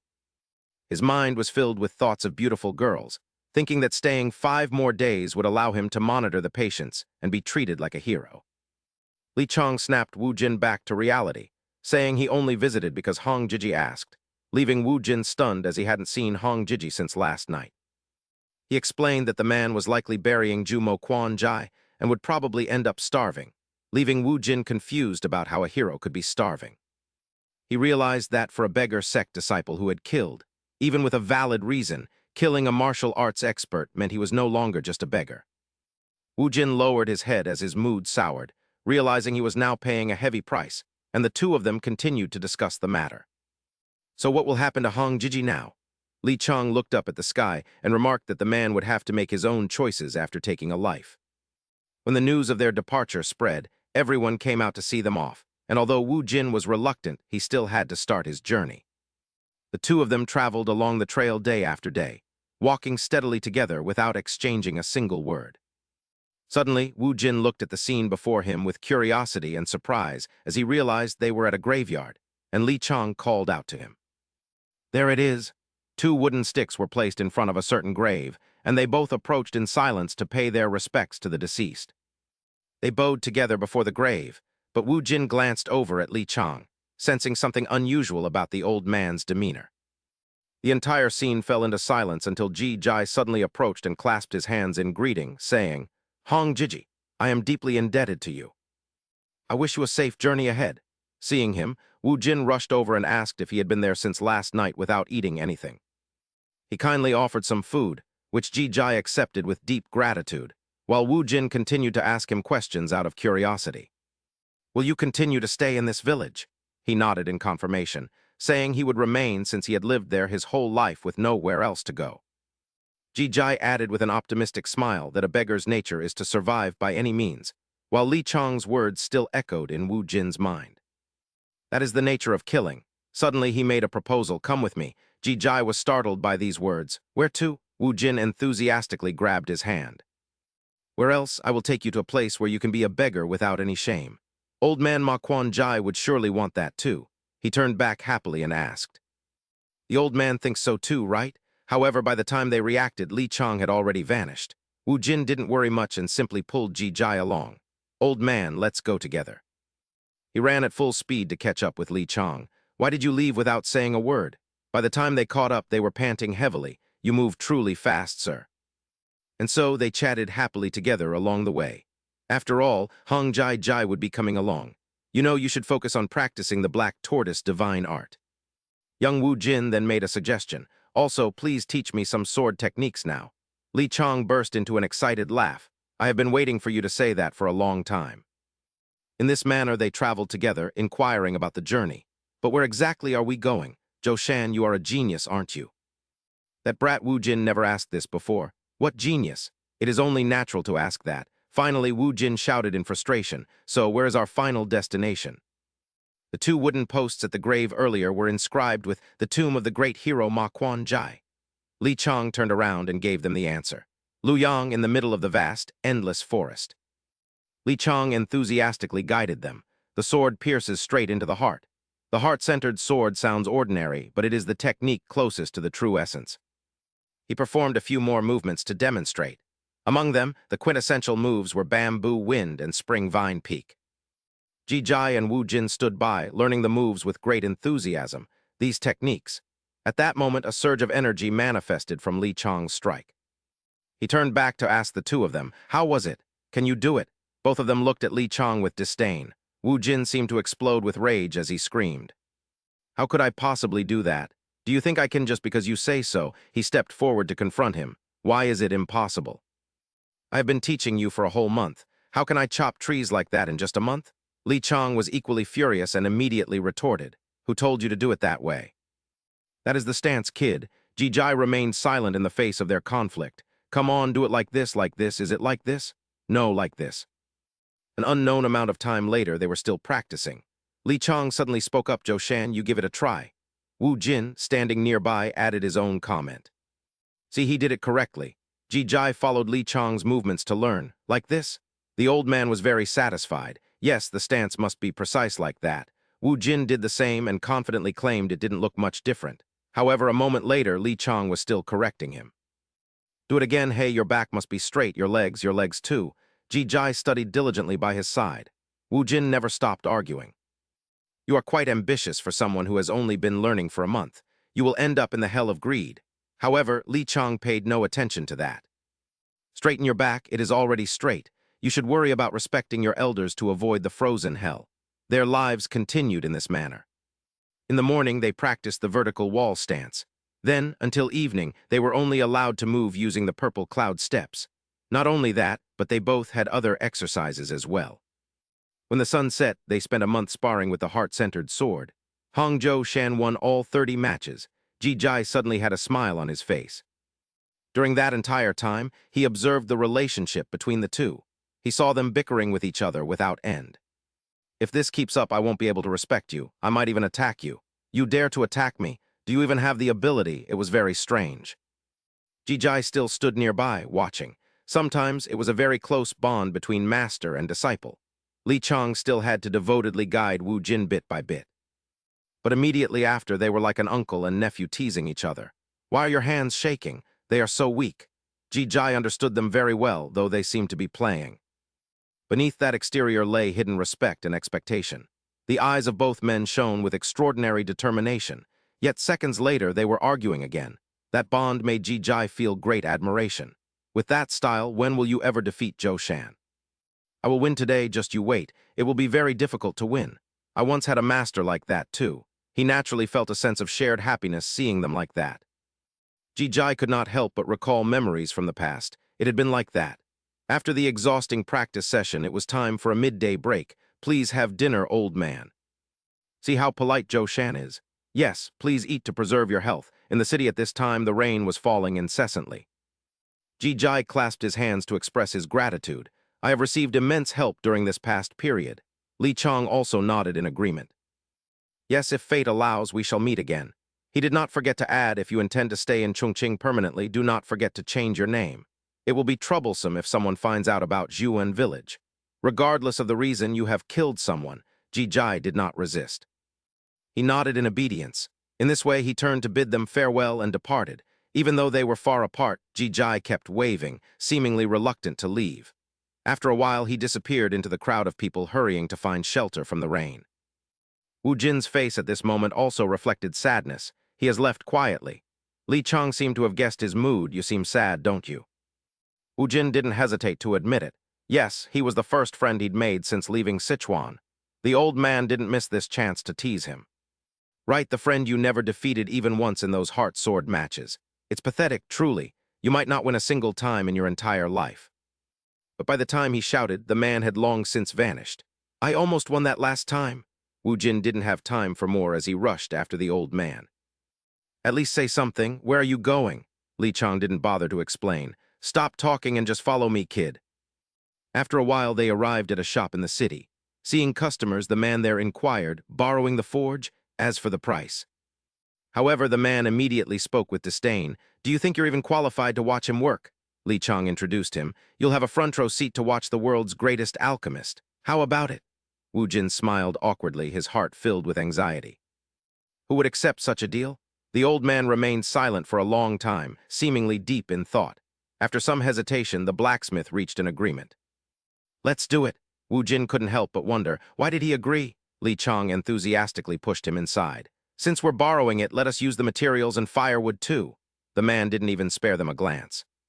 While you're at it, make a sickle for me, he agreed without hesitation.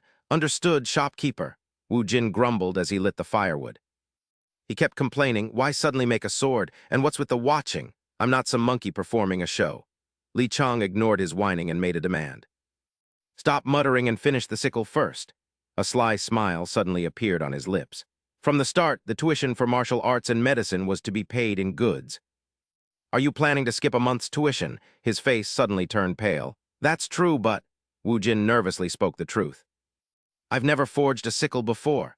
As soon as he started, flames began pouring out of the chimney. The blacksmith there grew a bit worried for them. Is the fire being lit again after all these days? At least we don't have to worry about the fire god's wrath. The sound of metal clashing gradually rang out, the rhythm of the hammer. The old man sat relaxedly on the porch sipping tea.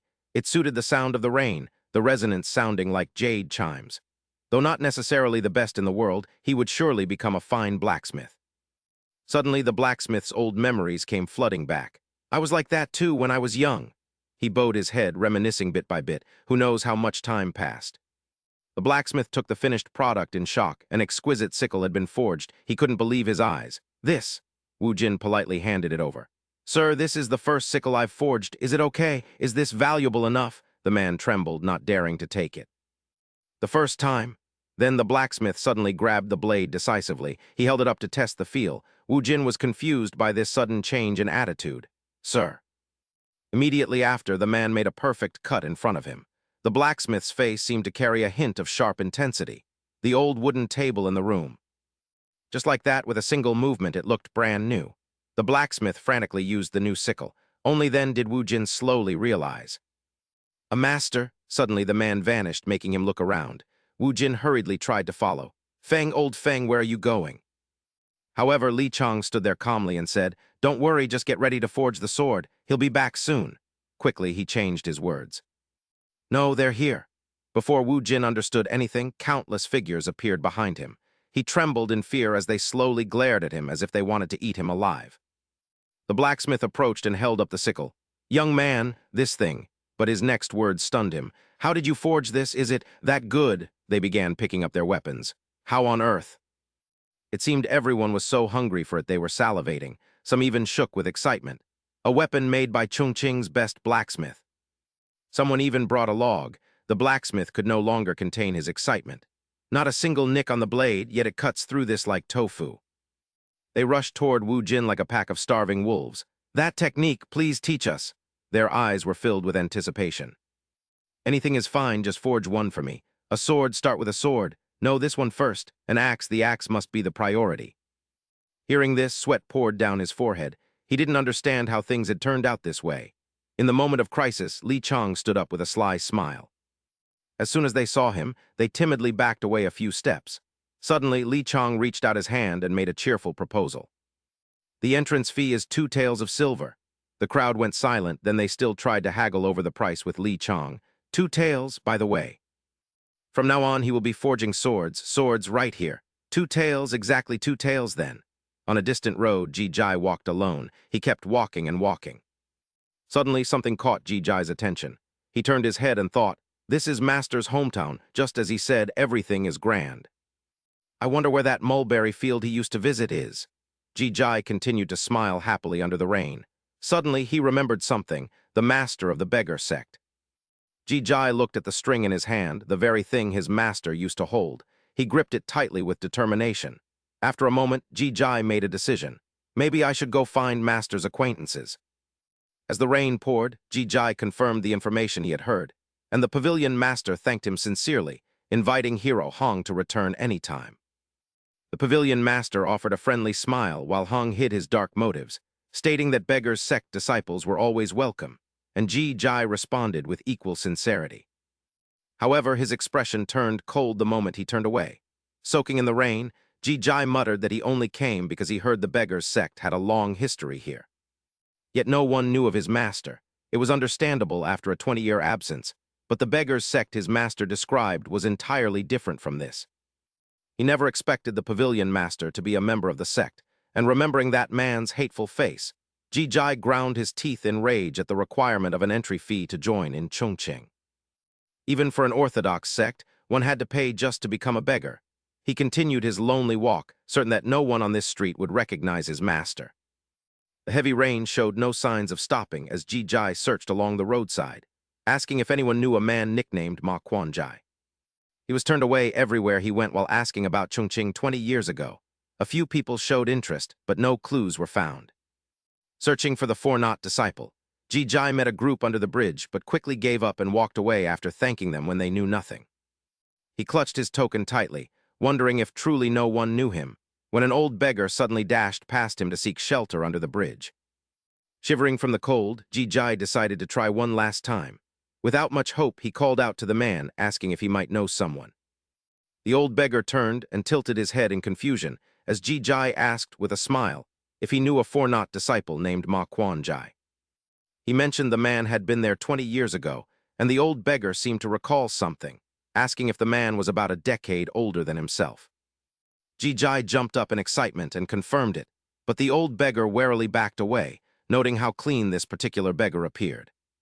When asked if it was the man from the mulberry fields, Ji Jai excitedly confirmed it, only to be devastated when the old man revealed that Ma Quan Jai was merely a 1-knot disciple. The old man insisted he couldn't have been more than a 3-knot disciple, as anything higher required martial arts which the man had never learned. He added that the man was slow and lacked a master, which was why he spent his days in the mulberry fields and earned the name Ma Quan Jai. He recalled that when he was Ji Jai's age, other beggars were looking for him because he had allegedly stolen a royal treasure and fled.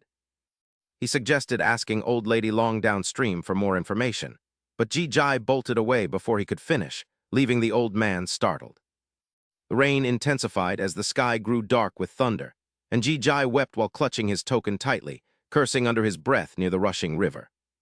Ignoring the torrent, Ji Jai focused all his strength on the object, trembling as he struggled to untie the knot and even considering biting through the cord.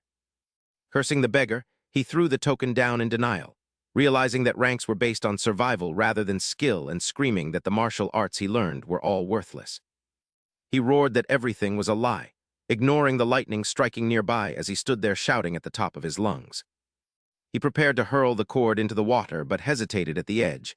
He stood frozen like a statue, unable to bring himself to throw it away. Ji Jai slumped down by the river in despair, tears falling as he realized the titles of Divine Weapon and Guardian meant absolutely nothing. He cursed the life of scavenging and slammed his fist into the water, his grip so tight that the veins on his hand became visible. Eventually, his grip loosened as he endured an internal struggle, tears streaming down his face while he bit his lip, unwilling to let go. Ji Jai finally released the cord and abandoned his past amidst the rain and thunder. Later, after the storm had passed, the scene shifted to the martial arts hall. Wu Jin had just finished his training and was drenched in sweat when he called it a day, much to the disappointment of the crowd until an old man intervened. The old man reminded everyone that the teacher needed rest, though one person still tried to ask a question about fire control techniques. It was difficult to get them to leave, and Wu Jin told them to stop pestering since the hero was away, but the man persisted. He suddenly looked up in surprise as a haggard and exhausted Ji Jai returned, prompting Wu Jin to call out to him as Zhu Shan. He was quickly invited inside to rest and shared the truth about Ma Quan Jai, while Wu Jin sat beside him, feeling awkward as he tried to offer comfort. Wu Jin frowned with concern and asked if he had eaten, but Ji Jai replied that he was fine because Xiao Tian had already shared her food with him. Xiao Tian, a kind girl, offered him a cake because he looked hungry, and Ji Jai nodded, muttering that she was just a child from under the bridge. "I didn't originally plan to eat, but it's difficult to turn down food offered by another beggar," he said, slapping Ji Jai Zhou Shan's back. Wu Jin stood up and began to scold him, asking how he could steal that when he was no longer a beggar's gang disciple, especially from a young beggar. Ji Jai argued that he didn't steal it, but Wu Jin insisted they leave, leaving Ji Jai confused about their destination as Wu Jin gave an energetic smile. With a mischievous look, he asked where else they would go but to wash off their beggar appearance. That night at the luxurious Zai Lu, the moon was high as music mixed with lively laughter. The talented and beautiful woman on stage played a comforting melody, while the table full of food and the atmosphere left Ji Jai momentarily stunned. A loud shout for Zhou Shan reached his ears as Wu Jin excitedly urged him to drink up, but after their first cup, both of them suddenly paused. They both spat out fire, which startled the beautiful woman who grimaced at the noisy youths, while he pretended to praise the drink's deliciousness.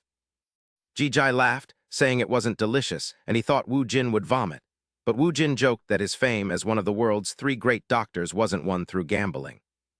He enjoyed himself as Ji Jai threatened to teach the madman a lesson, but Wu Jin remained fearless and told him to continue since the master was away. He warned that wasting food would result in a blow to the chest, so the 2 shameless men continued their drinking while the beauty kept singing. Ji Jai acted strangely while Wu Jin ate until his cheeks puffed and his eyes bulged, with Ji Jai cheering him on as he was only 2 buns away from the record. By the end of the feast, they had finished 4 bottles of wine, and a satisfied Ji Jai sat there with a full belly, unable to eat anymore. Wu Jin agreed, but Ji Jai suddenly grew anxious about how they would pay, admitting that as a beggar he had never paid for anything, which made Wu Jin laugh at him. Wu Jin said they would obviously pay with money, leaving the dazed Ji Jai wondering about the cost since he had no money, only for Wu Jin to laugh and say he didn't either. Still half drunk, Ji Jai realized they were both just beggars and slammed the table, shouting in shock when he confirmed Wu Jin was also broke. He panicked about having no money at a beggar's gang establishment, but Wu Jin smugly claimed his status as Li Chong, one of the world's 3 great doctors, leaving Ji Jai terrified. Ji Jai told him to stop joking, but Wu Jin just smirked dismissively and said someone of his stature needn't worry, laughing loudly before suddenly vanishing in an instant. After disappearing, Wu Jin reappeared behind the beauty and pulled a small knife from his sleeve, declaring it was time to pay with the crazed eyes of a drunkard. He stared at the blade in his hand as his aura made everyone shiver, leaving the pale-faced woman frozen in fear and unable to run away. Wu Jin swung the knife down with absolute decisiveness and incredible speed, prompting a horrified Ji Jai to scream and ask what he was doing. Surprisingly, the guests cheered for the cool drunkard to drink more, while the waiter pointed at the spinning Wu Jin and loudly demanded to know what he was doing. The waiter's shout finally seemed to rouse him from his drunken state, but Wu Jin's gaze was dangerously terrifying, causing the man to look around in a panic. The waiter frantically called for guards as Wu Jin rushed forward, while Ji Jai watched in confusion as several men suddenly charged toward them. A fat man shouted, asking who he was to dare come there and telling him to get down, saying even drunks should behave, while the guests upstairs watched with boredom.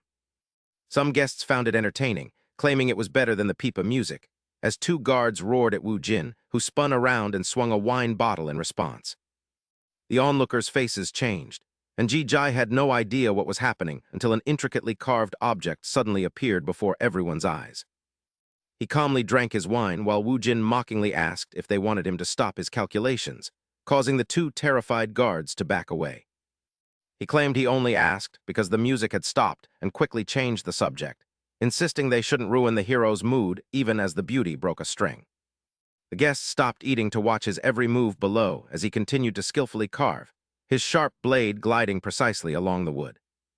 Wu Jin's eyes were intensely focused and unblinking, turning his actions into a new performance at Zai Lu until he finally raised his hand and struck down firmly with the handle.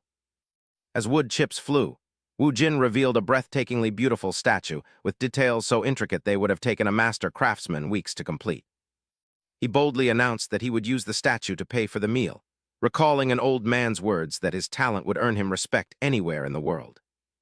The impact of the 1,000-hand Guanyin statue was truly shocking, as pavilion owners flocked to him, begging hero Tang to visit their establishments. He had even prepared a special lamb as everyone praised hero Tang's extraordinary skill, though Wu Jin smugly dismissed it as mere scribbling. Ji Jai patted the owner's shoulder and asked for his opinion, leaving the man agape that such a masterpiece could be created in just a single hour. Another person arrived with a towering stack of cakes to deliver, meat buns intended as a deposit. The 2 of them went together to distribute the food to the beggars under the bridge. He gently patted the little girl's head and told her to enjoy her meal, which Xiao Tian happily accepted. "Thank you, great hero Hong," Ji Jai laughed heartily. Wu Xian breathed a sigh of relief, glad to finally see him smile sincerely. The rain remained heavy, but the sky had brightened slightly. As the 2 of them lay in the inn, he asked, "Hey, are you going to the tavern again today?" "What are you groaning about? My head hurts too much. Let's rest today. I don't even know how much we've drunk over the past few days." Wu Xian looked up and asked, "Why, do you want to go?" Ji Jai didn't even bother to move. "No, I was just asking. The rain is too heavy." He flopped back down onto the bed. He was admittedly lazy. Suddenly, a voice called out from below, "Great hero Hong Jushin! Great hero Hong Jushin!" Both of them looked down curiously. He was surprised to see Brother Su Sanjiu. They rushed downstairs, where Ji Jai was shocked to learn that Xiao Tian had gone missing. Sanjiu was deeply worried, explaining that she always told him where she was going. Furthermore, she was timid and would never wander far in such heavy rain. He was certain that Zhang Shangtai's water pirates had kidnapped her. Ji Jai grew tense. "Water pirates? Are you sure?" He nodded firmly. Sanjiu began to explain that children had been disappearing occasionally for some time, and they had gradually discovered the reason. Initially, everyone assumed they had been swept away by the water, but many people had witnessed the water pirates taking children away. He clenched his trembling hands. Rumors suggested that evil sects kidnapped children for unholy purposes. If Xiao Tian had been taken for such a reason, Sanjiu worried she might have already been harmed. Ji Jai reassured him, "Brother Sanjiu, let me investigate this." He stated firmly, "I know someone I can ask. Please don't worry and wait a moment." He felt as if a great burden had been lifted. "Thank you, great hero. Thank you so much." However, when he met with that person, the answer was like a bucket of cold water. I will report this to my superiors, but please do not expect much. Jijai couldn't believe his ears. Don't expect much. As disciples of the beggar's gang, you should naturally. The man was awkward. While they should act, they couldn't confront the water pirates without evidence. The pavilion master explained confusedly that the timing was also difficult, which Jijai didn't understand. His lips were pressed thin in anger, a stark contrast to their previous meeting. His attitude changed because it wasn't one of their own children. He had clearly stated before that they were always welcome. The pavilion master paced around as he explained. You are an outsider, so you don't know. Every year in the spring when the rains come, the entire beggar's gang in Chongqing becomes tense. Moreover, the rain is heavier this year than ever before. The pavilion master pointed outside, saying, Look for yourself. He asserted that if it rained for another day or two, the Yangtze River would surely overflow. He knew well that when the river flooded, people lost their homes or drowned. To minimize the damage, the entire beggar's gang was busy building dikes, leaving no one to investigate the water pirates. Jijai was completely unwilling to accept this. Yet he could say nothing. The man was also in a difficult position. Jijai returned to deliver the news, and Sanjiu questioned him in frustration. And you believe those words? Believe the words of those who treat us like animals just because we aren't members of the beggar's gang. Seeing him tremble, Jijai was stunned. Brother Sanjiu. Sanjiu understood their current situation all too well. While dikes were being built, it had nothing to do with those of them down here. It was only for the people high above. Jijai stammered, trying to find an excuse. Even so, as members of the martial world, they should be righteous. He couldn't hold back his tears. Those water pirates. Those evil sects and demonic practitioners are also part of the martial world, but are they righteous? Sanjiu pointed out the class disparity. In the last dozen years, I have never heard of the beggars' gang fighting water pirates. Would they risk their lives for dead beggars just to keep their clean new clothes? Others who couldn't bear to watch any longer comforted him, saying they only cared about their reputation and were always afraid their past stains would be revealed. The words of the old beggar resurfaced in Jijai's mind. It's time to pay the price. That man will definitely not get away with it a third time. He gnashed his teeth in fury. Yes, it's all a lie. I shouldn't feel any guilt for these lowly beggars. The others tried to calm things down and pulled him to sit. Hey, Su Sanjiu, you know better than to take your anger out on great hero Hong. He is the only one who listens to us and stands by our side. Now trust the beggar's gang and wait patiently. Jijai opened his umbrella and left. This wasn't his responsibility, and he had already done more than enough. He decided to give up. My duty was fulfilled at Zhuya village. Jijai mocked himself as he walked away. No, even that duty was just the empty boast of a liar. A person passing by him suddenly stopped. She called out, Hey. Is that you, the one searching for Ma Quanji? She introduced herself as Old Lady Long. What is your relationship with that Zhang Jian? He grew even more furious. Zhang Jian, even his name was a lie. Jijai suppressed his irritation. What of it? I heard he stole something and fled last time. Suddenly, Old Lady Long revealed a shocking truth. He had once stolen a person. Two figures stood in silence under the rain, gazing at each other. The sound of the rain could not mask Jijai's shocked voice. Kidnapped? A person? Old Lady Long's words echoed by the river, confirming the truth. Her face appeared even more withered beneath the rain. That event took place roughly 20 years ago. Are you aware of the internal conflict in Chongqing between the secular and traditional factions of the beggars sect? According to Mrs. Long, two influential leaders emerged. The current vice-sect leader of the Central Plains headquarters, the red-faced old beggar, originally belonged to the secular faction. Meanwhile, the vice-sect leader at that time, Liu Shangai, was part of the traditional faction, and the situation back then was marked by intense and bitter confrontations. It might have seemed insignificant, revolving only around whether one wore clean or dirty clothes, yet the concessions made during those minor disputes. Years of resentment finally boiled over, and one day, a massive conflict erupted. Her voice wavered with a touch of remorse as she remembered the blood-stained figures. Then came the incident where Liu Shangai perished in the fray. At that time, no one could halt the strife, and the traditional faction was subsequently driven out of Chongqing. Clear skies returned to Lady Long's memories of that day, when Long Hongjian fled while clutching a child. Jijai remained silent, his lips pressed tightly together. Ma Quangai had escaped with Liu Shangai's son. Upon hearing this, his curiosity was piqued. What was his name? What was Liu Shangai's actual name? She answered Hong Zhang without hesitation, plunging them both into silence. A moment later, Lady Long turned to leave, remarking that since he didn't even know Liu Shanghai's name, he likely wasn't the one searching for his son. "If that's the case, then I've told you everything I know. I'll take my leave now," she said, sharing her final knowledge of Ma Kuangai before offering a parting word. "If you encounter Ma Kuangai, tell him I am well, and to seek me out if he returns to Chongqing." However, all that remained before Lady Long was an umbrella lying abandoned in the street. After walking away, Jai ground his teeth as murderous intent flared within him. It was all a lie. The names, the martial arts, and even his status as a four-knot beggar were fabrications. Why? Tears suddenly streamed down his face uncontrollably as Jai stood trembling beside a dike that was on the verge of collapsing. Without a word, he lunged into the river and reached deep into the water. Jai searched for something as the spray hit his face, his eyes wide. Though his hands had grown stiff, he stubbornly continued to move them. He stood alone in the river, scouring the depths. Withered moss tangled in Jai's hands, revealing the knots. The knots. He stood frozen, staring upward with a turbulent mind as he thought of those knots. Jai's figure vanished quickly, leaving behind only a few splashes as the river's current surged with great force. He surfaced periodically to catch his breath before Jai submerged himself once more. Summoning all his courage, he dove to the riverbed, searching for the four knots of the mountain guardian beggar. Tears fell as Jai realized those knots represented a heavy responsibility. His subconscious drifted back to the moment Hongjian held him in his arms, realizing it was all to protect him. Back then, his face was peaceful as he slept, while the old man carried Jai up the slope toward the village. Hongjian quickly brought him home and looked after his every need, even bathing him. Hongjian would often tease him and laugh heartily. Once, while teaching Jai martial arts, the old man accidentally tripped, sending the boy into fits of uncontrollable laughter. However, time flew by, leaving only a blood-stained broken staff behind.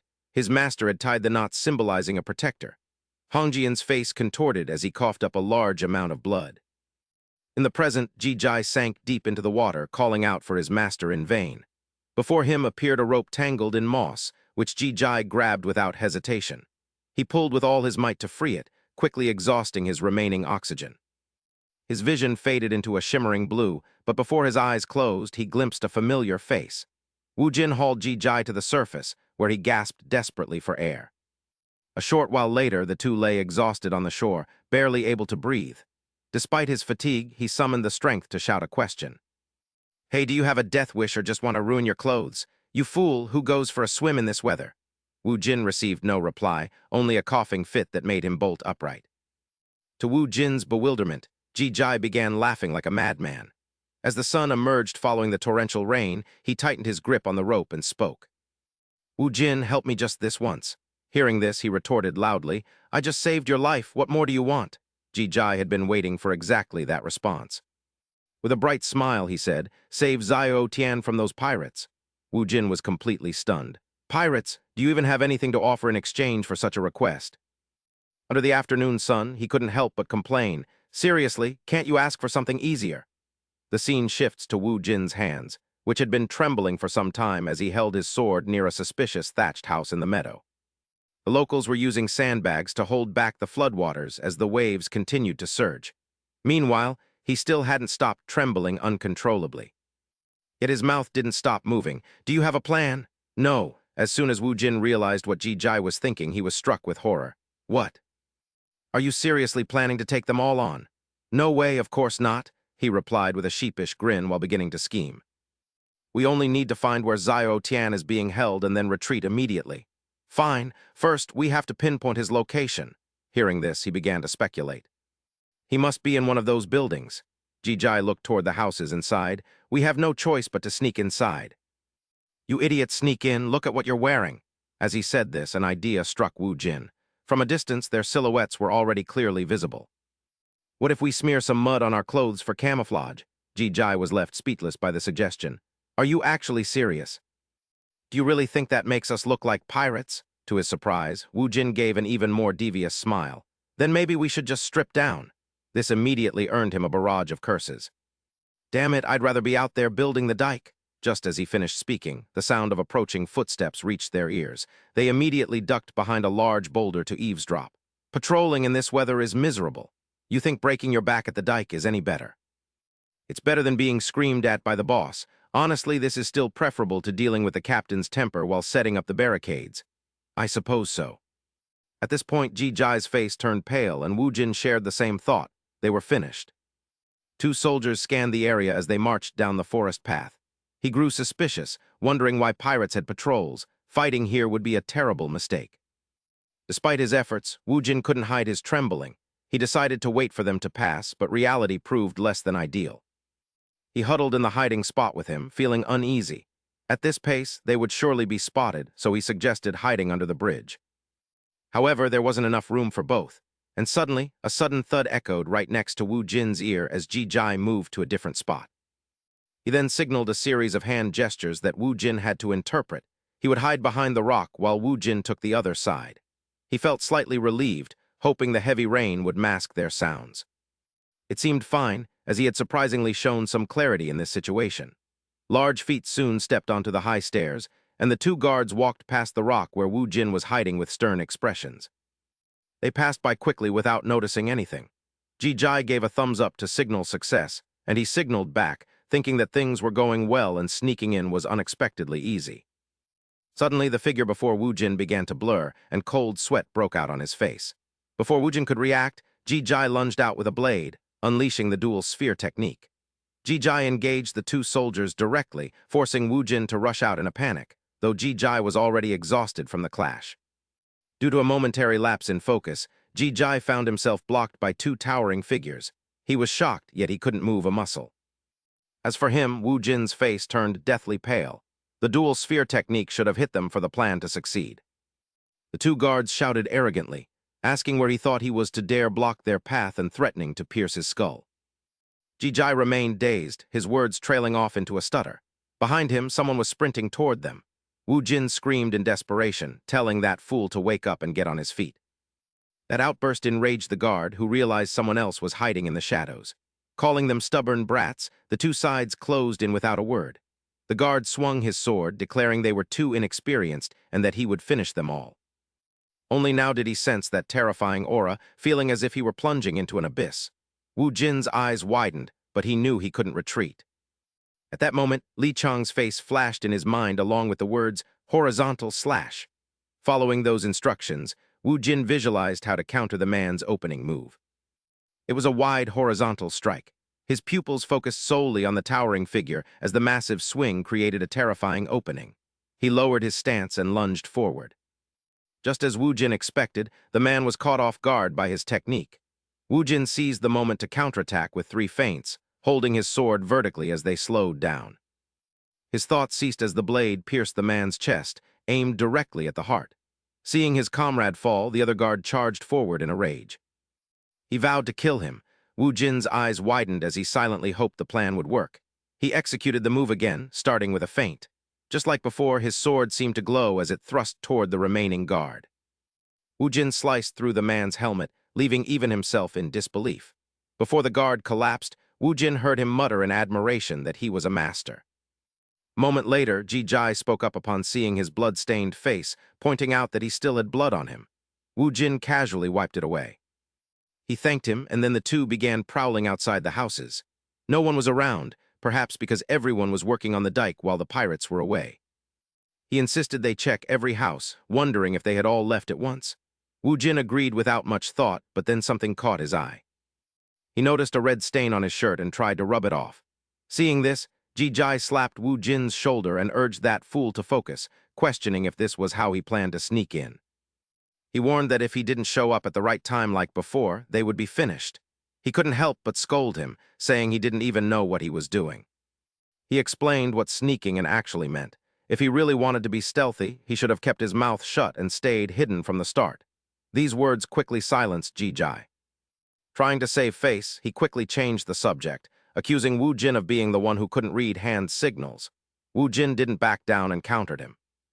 He asked if he was changing the subject, leaving Ji Jai with no choice but to argue stubbornly. He told him to shut up as they had to sneak in, opening the first door while continuing to remind him. He insisted that from now on, they stay quiet and move fast to find Xiao Tian and escape immediately, with no more fighting and no more shouting out sword technique names. They peeked inside only to find a pile of belongings and no one there. He suddenly remembered the previous comment and started to argue about shouting technique names again. He claimed that was how he was taught, but Wu Jin glared at Ji Jai irritably, saying that shouting like that caused total chaos. He called him a fool, adding that it was only because he was a master. He said they made it through because of him, but Ji Jai laughed mockingly, questioning if he was really a master. He immediately brought up that memorable moment. He asked if he hadn't heard the man call him a master earlier, yet Ji Jai continued to mock him, asking what kind of master had hands that were trembling uncontrollably just a moment ago. Wu Jin moved along the houses and pointed to the last one, noting it was the final building. They crept along, yet they couldn't stop whispering, "A real master indeed." Having been defeated by my own swordsmanship for an entire month, he spoke carelessly as we began sneaking inside. He mocked Ji Jai, offering a 5 silvertael bet that no one would be there when they opened the door. "You don't even have money, you beggar," he grumbled, wondering if the man had any conscience for mocking the poor. Wu Jin chuckled along as he pushed the door, while Ji Jai confidently entered, claiming the place was empty. They froze as 2 thugs appeared with a menacing air, leaving the 2 men to stare at each other in panic.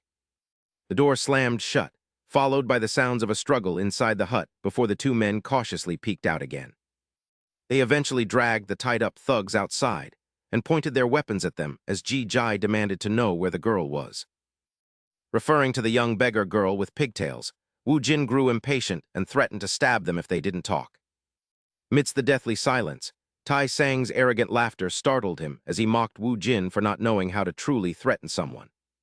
His behavior became increasingly insufferable as he challenged them, stating that a captain like Tai Sang required a real threat.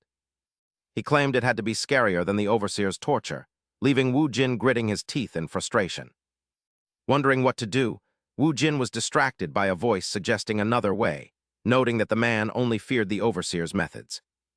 Wu Jin turned in surprise as a suggestion was whispered into his ear, wondering if they were actually going to bring the overseer there. The idea sparked a plan in Wu Jin's mind, and as he began rummaging through his things, a curious Ji Jai asked what he was doing. Ignoring him, Wu Jin focused on his medicine box, contemplating the wolfsbane he carried, a painkiller that became a lethal poison when mixed with specific herbs. He helplessly collected rainwater, lamenting having to resort to torture as he finally prepared to use the medicinal concoction. As Wu Jin stirred, he prayed it would be enough to terrify him, pleading for the man to be afraid. He kept his head down, ignoring the eyes watching him until he suddenly brandished a sharp needle, causing Tai Sang to turn pale. He put on a sinister, excited expression, noting that the man's intense fear of the overseer's torture would make this effective.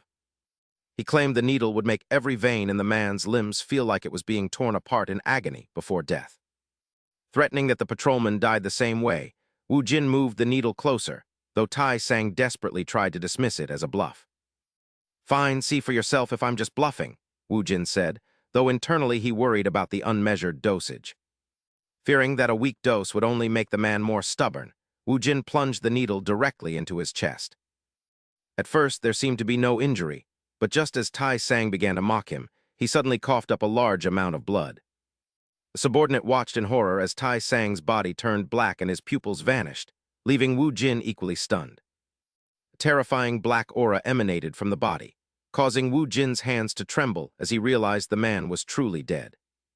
Before the horrified subordinate could even process his captain's death, Wu Jin's hand shot out and tightly gripped his throat. With a crazed expression, Wu Jin demanded the girl's location, forcing the terrified man to confess that she was inside a glowing cave. Arriving at the cave entrance where golden torches flickered, the 2 men grabbed a light and prepared to head inside. Leading the way with the torch, Wu Jin reflected on using his sword for Zhou Shan and medicine for Xiao Tian, though he had now taken a life. As they ventured deeper into the trap, Wu Jin wondered if the death was truly an accident, while Ji Jai watched him with concern. His voice wavered as he questioned if the scarred man's death was truly unintentional, though Wu Jin's expression only grew more somber. He argued that those who boasted of their crimes deserved death, and without regret, he urged Ji Jai to hurry and find Xiao Tian. A lingering doubt remained in Ji Jai's heart as he wondered if he was mistaken, yet he continued to follow Wu Jin's lead. Realizing that turning back would change nothing, Ji Jai's thoughts were interrupted when they suddenly encountered two separate paths ahead. At the fork in the road, both found it difficult to choose which path to take. Which way should they go? One side had an overpowering stench, while the other had no scent at all. Perhaps there were guards on both sides, so he decided to take a gamble. He thought about sneaking past while they were on watch, but he still hesitated. However, before he could speak, Ji Jai's hand stopped Wu Jin. "Wait, someone is coming." He pressed his hand firmly against the ground, a serious gesture that made Wu Jin feel uneasy. Ji Jai's expression turned unusual after listening, and seeing that look only increased Wu Jin's anxiety. "People, how many of them are there?" He looked up helplessly, his voice trembling as he said, "All of them." As Ji Jai stood up, several figures appeared in the distance. He backed away in fear, finding no place to hide. "What should we do?" Wu Jin threw his torch aside and drew his sword to face them. "What should we do?" Facing the situation, he gripped his sword with a grim expression. "The only way is to take as many of them down with us as possible." As soon as he finished speaking, Wu Jin charged forward with all his might. He relentlessly swung his sword, cutting down the pirates one by one. Wu Jin struck under the guidance of his pale eyes, yet it was all merely his imagination. The initial plan had to be scrapped as it was full of flaws. Now the firelight grew clearer before Wu Jin. He began to envision himself charging forward in a different stance. If that were the case, Wu Jin would have fought with absolute ferocity. Instead of killing them instantly, he would only wound them enough to halt their movement, then deal with each attacker individually. Every low-level thug would have a portion of their life taken away. Even so, they continued to rush him, causing Wu Jin to waver. If he did that, he would be pinned down indefinitely. In his subconscious, he saw himself being pierced by their blades. Being surrounded meant the end of his life. "Damn it!" As the crowd fully emerged, Wu Jin could only curse while trembling. Was there no definitive solution like those found in the treatise on cold damage or the inner canon of the Yellow Emperor? "I never learned how to handle combat inside a cave, and I cannot think of anything." Ultimately, he summoned his courage and drew his sword, for he had no intention of begging for his life. The leader's feet quickly came to a halt. He did not hesitate to raise his massive blade to threaten them. "Only two of you? You dare barge into this fortress without knowing fear?" Having received the news, he could not help but mock them. "You're the lunatics who slaughtered the patrol and the resting units, aren't you?" However, Wu Jin did not respond and simply raised his sword. He boldly provoked him, urged on by his inner strength. "Why ask? You will be joining them soon." There were over 20 of them by a quick count, more than he had anticipated. There was no other choice but to fight, yet the man showed no fear upon hearing those words. "Is that so? Very well, brothers." The bandit leader, controlling the situation, flashed a cunning smile. "What is there to fear? Kill them before the fortress lord arrives." The crowd responded with a single shout before lunging forward like lightning. "Understood." Everyone was thrilled for the battle, their eyes fixed on the two tall men before them. On this side, Wu Jin had also steeled himself, his hand tightening around his sword.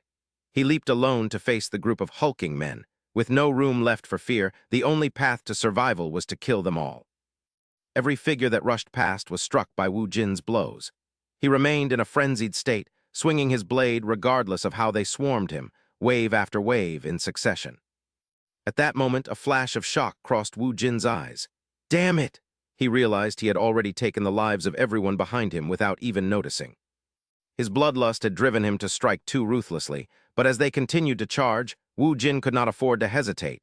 At this point, if he were to stop, he would surely die, so he had no choice but to continue with gritted teeth.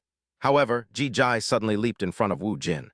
He struck down the remaining men, leaving Wu Jin in a state of shock. Ji Jai sent several men flying with just a single move. The leader, watching the two of them run rampant, grew even more furious at their overwhelming strength. Quickly, both of them returned to a perfect defensive stance.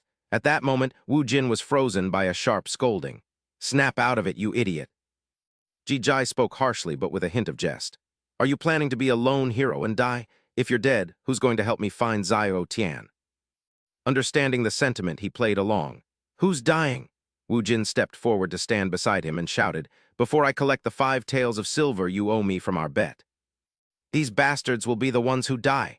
The leader was driven to madness by those words and pointed his finger to give the order. "You scum! Brothers, don't give them a moment to breathe." Close in on them, following his command, the pirates charged together. He and Ji Jai continued to parry attacks coming from every direction. Using only a staff, he managed to take down half of the villains.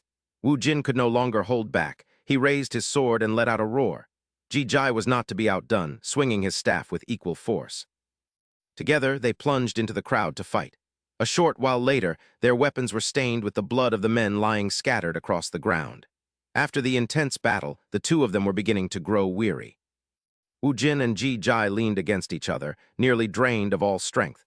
If they were lucky and didn't collapse from exhaustion, there might still be a chance for survival. Suddenly, his pupils suddenly contracted once more. An echoing sound in the cave froze them both in place. The crowd was bowing respectfully to a massive man with a scar on his head. The fortress lord has arrived. He carried a massive axe and had a terrifying appearance. Wu Jin instinctively flinched at the man's sheer size. Who on earth is that guy? The man let out a savage laugh. It is a bit of a pity. Did you two train in martial arts before daring to come here? It has been a long time. This will be interesting. Wu Jin and Ji Jai couldn't afford to lower their guard against this man, who let out a terrifying laugh that left them both reeling. He judged the man's arrogance. Did that laughter hide a powerful internal energy? He had to be at least a first-class expert. Ji Jai, bold and hot-tempered, insulted him. You bastard, shut your mouth. No matter how much you boast, you're just a beggar with a blade, you piece of trash. Ji Jai charged forward with his familiar staff. For someone who doesn't understand the rules of the beggar world, a staff is useless. Yet the man stood perfectly still as he watched the attack coming. With a simple flick of his hand, he sent the staff flying back. Do you think I'm inferior to you? Are you trying to force me to call out my technique's name? Wu Jin couldn't stand still watching the scene. Zhu Shan. Meanwhile, Ji Jai delivered another strike. He spun several times, creating a whirlwind to block the man. I don't care if you shout it or not. Ji Jai's words annoyed him, and he swung his blade directly. Fine, have it your way. Ji Jai's vision was suddenly filled with the sharp edge of the blade. If you want to die, keep talking. At that moment, another weapon suddenly clashed with his blade, creating a blinding flash of light. He successfully blocked the man's attack. Wu Jin watched as the leader's hand was knocked back. However, the man just smirked triumphantly and kicked them both away. A powerful surge of internal energy struck Ji Jai's stomach. It took everything they had just to stay on their feet. Currently, the man held the advantage and acted arrogantly, while the two of them looked small as they retreated. Only Wu Jin knew the resentment boiling inside him. Though not yet on the level of the old master, his internal energy wasn't bad. My heart is racing. Wu Jin then recalled Li Chang's teachings. When weapons clash, the winner must be decided instantly. He gripped his sword hilt tighter. I must be even faster. However, Wu Jin's determination was slowly replaced by confusion caused by that laughter. It's been a long time since I've had such an exciting fight. The man grew more bloodthirsty as he provoked them. Come on, step forward. Who will strike first this time? He could only watch the man while swallowing his bitterness. Damn it, there's no way to end this quickly. Wu Jin's eyes darted across the man's body, the right side or the left, seeing his hesitation. The man pressed his advantage and charged. Not attacking, then I'm coming. Wu Jin couldn't react in time and was startled by the man's blade strike. I'll take my time dealing with you, so try to hold out a bit longer. He used all his strength to block that terrifying power. Wu Jin marveled inwardly. Is this even a technique? The mere wind from the strike felt like it was tearing his flesh apart. Despite his massive frame, the man was unpredictably fast. He continued his relentless assault with a ferocious expression, slashing lines blurred before his eyes. Compared to the old master, I can still see these moves. Then, Ji Jai rushed in to help Wu Jin. He boldly charged forward with a loud shout. I'm coming, only he felt a sense of dread. This guy is insane, does he have no fear?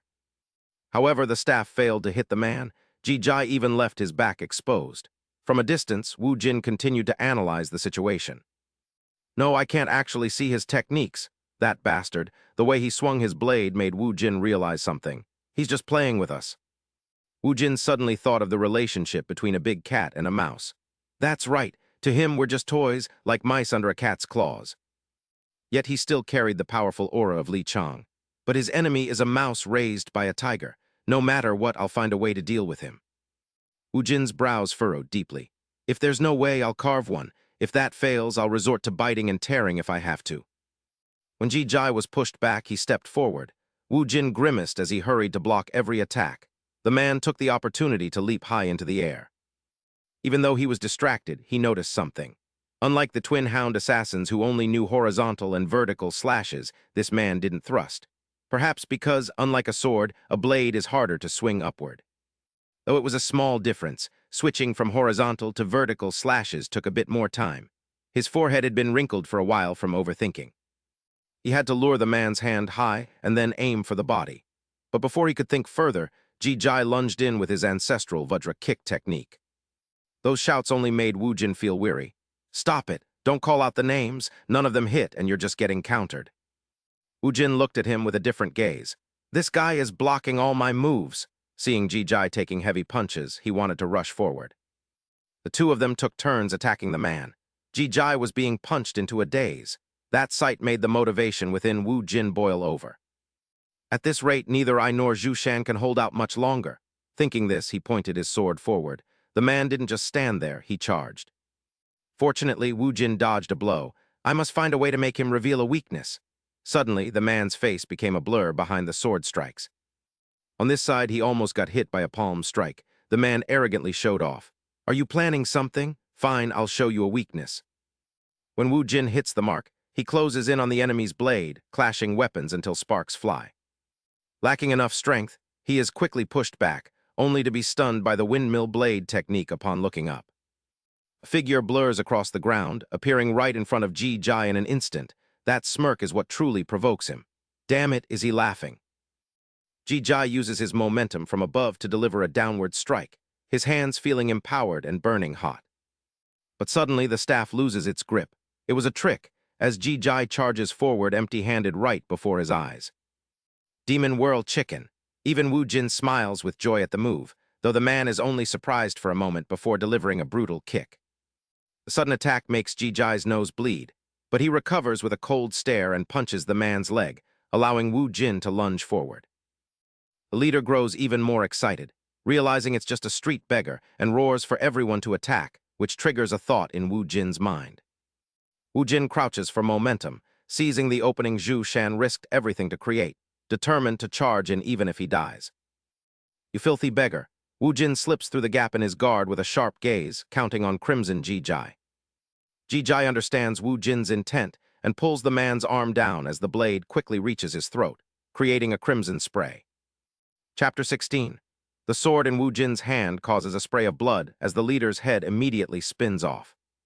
Ji-Jai cannot hide his joyful smile at the sight, while those behind witness this and begin to whisper in panic about whether they should flee. Only the man in front remains calm, staring at his sworn enemies before shouting at the soldiers to snap out of it. "So what if the leader is dead? Are you going to let them take the treasure? They are exhausted too." He purses his lips with distaste. This man is annoyingly sharp. Not giving Wu Jin a moment to recover, he signals for everyone to charge. But he doesn't know Wu Jin is determined to fight to his last breath, while Ji-Jai steps forward with needles ready before Wu Jin can move. He grips the needles between his fingers as Ji-Jai calls out his art, then swings his arm with a resounding cry of 4,000 needles. Wu Jin feels a bit annoyed, wondering if he's now shouting a name that never existed just because he got a fake move's name right once. Wu Jin watches the needles fly, realizing they have nothing to do with what he is seeing as they strike the pirates. The result disappoints him even more as they seem useless, and seeing Ji-Jai smirking makes Wu Jin really want to curse. "What's with that smug look, you idiot?" But a groan catches his attention as those hit by the needles fall one by one, struggling. Now Wu Jin realizes he was startled by his own thoughts, wondering if luck was enough or who actually killed this man. Seeing two men foaming at the mouth, their comrade shouts in fear, asking about a secret weapon which Wu Jin uses to intimidate him. As you can see, it's a poison that kills instantly with just a scratch. Even if it's just luck, I can't miss this chance. His powerful words make the crowd retreat like cowards as he dares them to touch him, threatening to end half of them. Wu Jin turns his attention specifically to him, standing tall and questioning if he wants to stop right here. "As you said, his death doesn't matter, only the treasure does, right? But we didn't come for treasure, we came for the kidnapped child." The man's expression remains unchanged as he asks if it's those beggar kids, and the two only nod in response. He feels confused, wondering how they could do all this for beggars and not care about the treasure, doubting their words. However, Wu Jin calmly raises his sword, telling him to believe what he wants, but to remember that death is the consequence. The shadows of Wu Jin and Ji-Jai move deeper into the cave, as his threat to kill anyone who follows echoes behind them. He watches them with curiosity, until some force suddenly makes everyone look toward the adjacent path. The crowd scrambles to be first, unaware that their two opponents are hiding in fear while the pirates fight over their positions. Only when the voices faded did they dare to show their faces, but a desperate cry forced the two to turn back. "Father, Vice Leader!" Unable to contain her grief, Xiao Tian gazed at the two familiar figures. "Father, Vice Leader!" Her sorrowful cries quickly turned to joy as the sun broke through. She had finally returned to the Sanjiao. Having found his daughter again, he joyfully lifted Xiao Tian into the air. Once the celebration ended, they went to see off their two benefactors. Jijai ignored his swollen eyes to wave goodbye, while Wu Jin stared pensively at the wound on his hand. Crimson blood still seeped through several layers of white bandages. "I am just relieved he survived after daring to catch an axe blade with his bare hands." He then walked alongside Jijai, drawing the attention of everyone they passed. "But considering the trick he used, it must be a family secret. Perhaps so. Regardless, I am glad everything turned out well." Now Wu Jin finally had a moment to talk. "What do you plan to do now?" he asked while climbing the stairs and looking back. "I am not sure. I have no plans, so can we travel together?" However, that was merely an excuse. Jijai had other concerns, wondering how the righteous faction and vice leader Hong Mayan Laoji would react. "Thus, I cannot stay here. But wait, if we travel together, wouldn't I be putting the old man and Wu Jin in danger?" Before he could think further, Wu Jin began to tease him. "I do not care, but you, a beggar who just cheated death, are now pleading to run away. Is becoming more shameless during every crisis your special ability." Jijai was fuming with rage. "What? That was not begging, it was a request, no, a proposal." Upon reaching the room, he began discussing who would pay for food, drinks, and new clothes. Since his reputation was already ruined, he decided to become a total freeloader. I do not even need new clothes." Wu Jin continued to mock Jijai's words, pointing out that he had moved past begging to become a complete parasite. However, their laughter died instantly at the sound of a stern voice. "Judging by your appearance, you two seem to have enjoyed yourselves while I was away." Li Chang sipped his tea and casually asked if the sword he ordered performed well. Seeing him, the young man rushed in as if greeting his own father. "Old man, it was not that fun. What have you been doing? You took 100 taels of silver." Li Chang immediately looked awkward. "I had some matters to attend to, so I went for a walk to investigate. However, I ended up losing all the silver gambling." Fortunately, Hong Jai was also present. Turning to the main matter, he told them to sit down and asked if they knew about the long-standing conflict between the righteous faction and the beggars in Zhongjing. Meanwhile, news was spreading rapidly outside the inn. "Have you heard that the leader of the Changshang stockade is dead?" "The leader is dead." Passers-by were filled with curiosity. "They say 2 young men did it." "What? Are they rising stars from a great clan?" Even along the coast, the rumors began to circulate. "No, I heard one of them is a blacksmith from the Tang family." "A blacksmith? How can that be?" "I am not sure." As crowds boarded the ships, locals whispered about the troublesome bandits, wondering if they would ever return. "They will return eventually," sarcastic remarks echoed as the ship set sail. "Is there any filth that flies won't swarm?" "That is true." The announcer quickly signaled the departure for Nanjing. As the ship sailed across the sea, leaving Zhongjing behind, rumors about the Changshang stockade had already spread throughout the city. On the deck, Wu Jin and Jijai were absorbed in the ocean view. It had been half a month since their hurried departure from Zhongjing. He smiled faintly, holding a large bag of silver, an unexpected reward from that sudden life-and-death battle. Everyone had happily given money to Wu Jin. Those blacksmiths provided 60 taels for the boat fare, and leader Feng Yi added another 10. Only Li Chang tried to strike a deal with him, suggesting they were business partners and should split the money 50-50. Wu Jin ignored him, choosing instead to joke with the locals. "You have the talent, and I sell it." Another farmer gave him a heavy pouch, and 3 gold pieces were offered in gratitude by merchants harassed by the Changshang stockade. Back in the present, he remained pensive beside his sword. But the true reward was realizing that the moment one needs strength arrives without warning. As the moon hung high, Wu Jin continued to train relentlessly, knowing he could not afford to neglect his practice on the way from Zhongjing. If he had not focused on the art of forging and the absorption of black breath, he surely would have been defeated by the bandits, let alone the leader of the Changshang stockade. He focused on his swordplay, ignoring the watching eyes. The voyage to Nanjing would last another half-month. He had to train hard to maintain a steady mind, no matter when or how he might be shaken. Ji Jai watched Wu Jin from the side, filled with curiosity. When did he become this skilled? Since leaving Zhongjing, their sparring record was 7 wins and 8 losses. However, he received no response as Wu Jin remained immersed in his own ambitions, taking another step forward as his sword pointed toward the sky. Wu Jin's vow was complete. He would become one with his blade. But the sudden sound of applause caused the smile to vanish from his lips. An inconsiderate stranger continued to clap his hands. Showing a handsome face as he apologized, he said, "Forgive me, I came out to admire the moon and happened to see you practicing. Yes, is it already late?" At that moment, he introduced himself. "My name is Nangong Ming. If possible, would you allow me to spar with you?" A handsome face appeared against the backdrop of the sea and sky. "I am Nangong Ming, the eldest son of the Nangong family and a top-tier martial arts expert." However, a hint of self-pity appeared on his handsome features. "Yet here I am, drifting on a ship, returning home after traveling the world without having gained any reputation at all.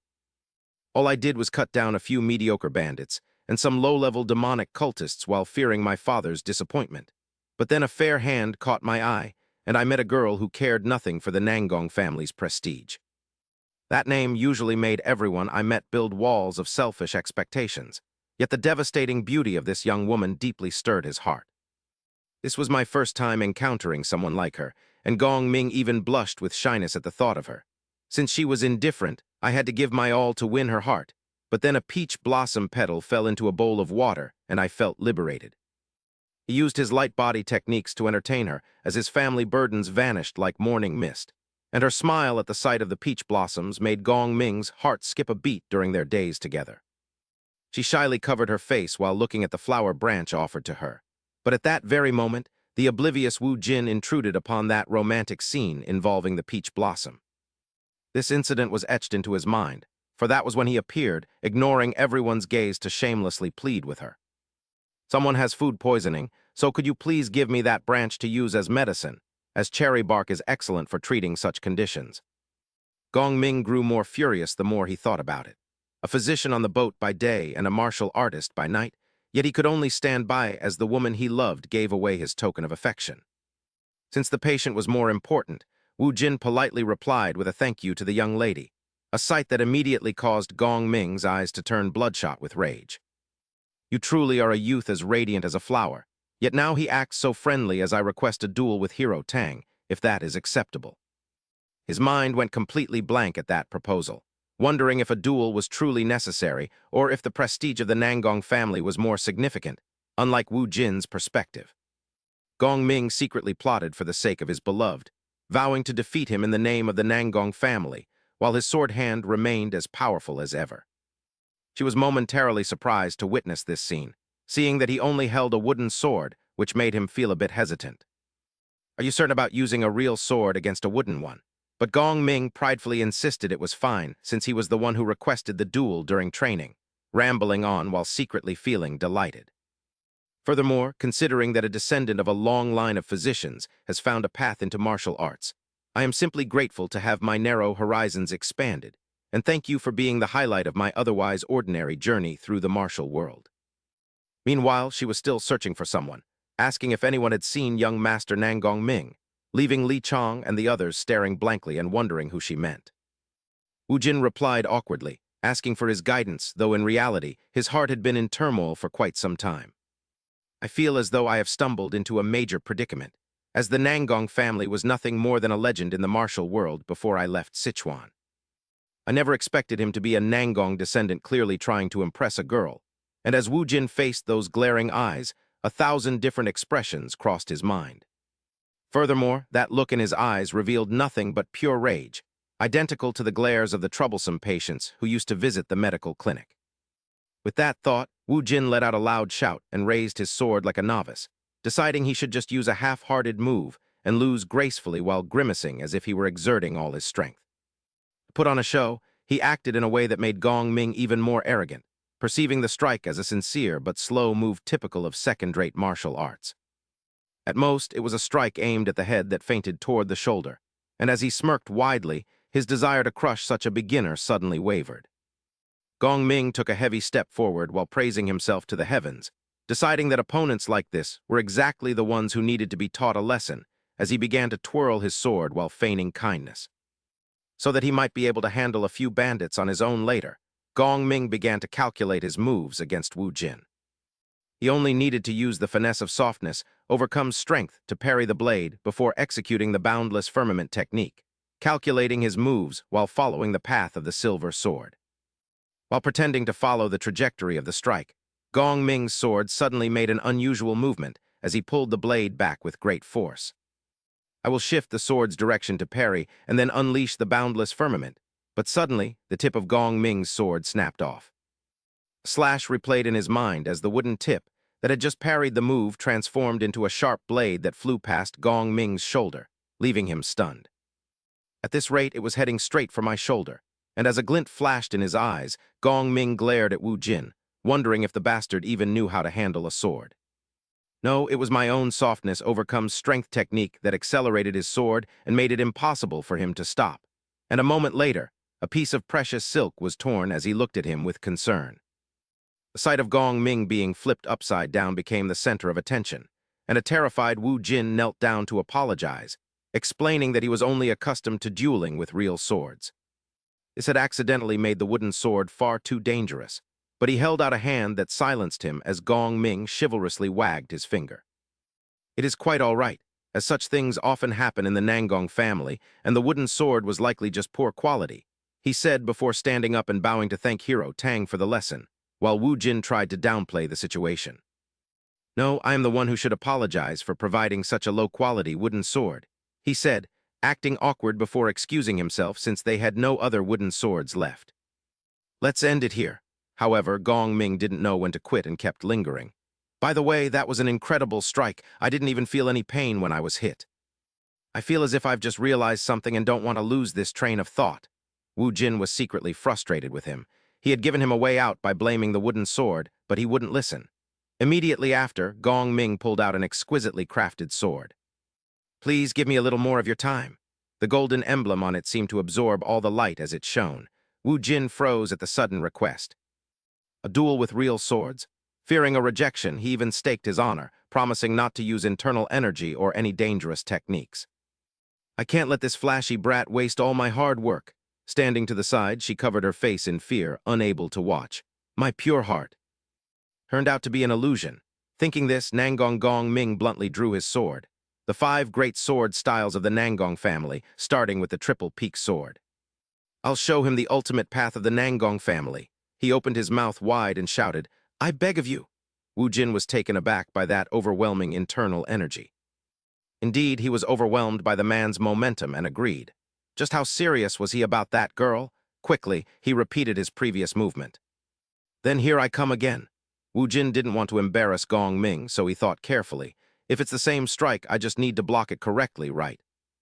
On the contrary, the other man had a different mindset. The same strike would yield a different result. In an instant, their blades clashed once more. Perhaps it wasn't a case of softness overcoming strength, but Gong Ming once again used a trick to make Wu Jin's sword follow his lead. I will respond accordingly. But halfway through, his sword was cracked by Wu Jin. Gong Ming was completely stunned by the minor collision. My triple peak sword. His feet instinctively retreated as the blade began to shatter. As for Wu Jin, he continued to charge forward, but Gong Ming's expression made his eyes widen in surprise. He had resorted to using internal energy in a moment of distraction. Only later did Gong Ming realize in shock, I promised not to use internal energy, before he could react. He was one step faster and parried the sword away. Wu Jin was officially furious that the man had broken his word. Hero Nangong, you clearly stated that you wouldn't use internal energy. Having no other choice, Gong Ming could only humble himself. I apologize. In the Nangong family, real dueling is a habit. Please forgive my rudeness. However, this time he was very blunt in lecturing him. Even so, a promise is a promise. Every sentence ended with a mention of the Nangong family. Fortunately, no one was hurt. Saying this, Wu Jin irritably sheathed his sword. Let's end the match here. Gong Ming was too embarrassed to argue. Fine. As he bowed his head low, the resentment within him grew. In such a short time, I've made a fool of myself 3 times. And even used the family name to cover my shame. If word of this gets out, Gong Ming's gaze quickly followed the man's back. Anyone else would have challenged me the moment they saw me spying on their practice. That arrogant Nangong family. I only ruined a good wooden sword. I'm only putting up with him because he's from a great clan. Then his pupils shifted toward the crack, leaving Gong Ming in shock.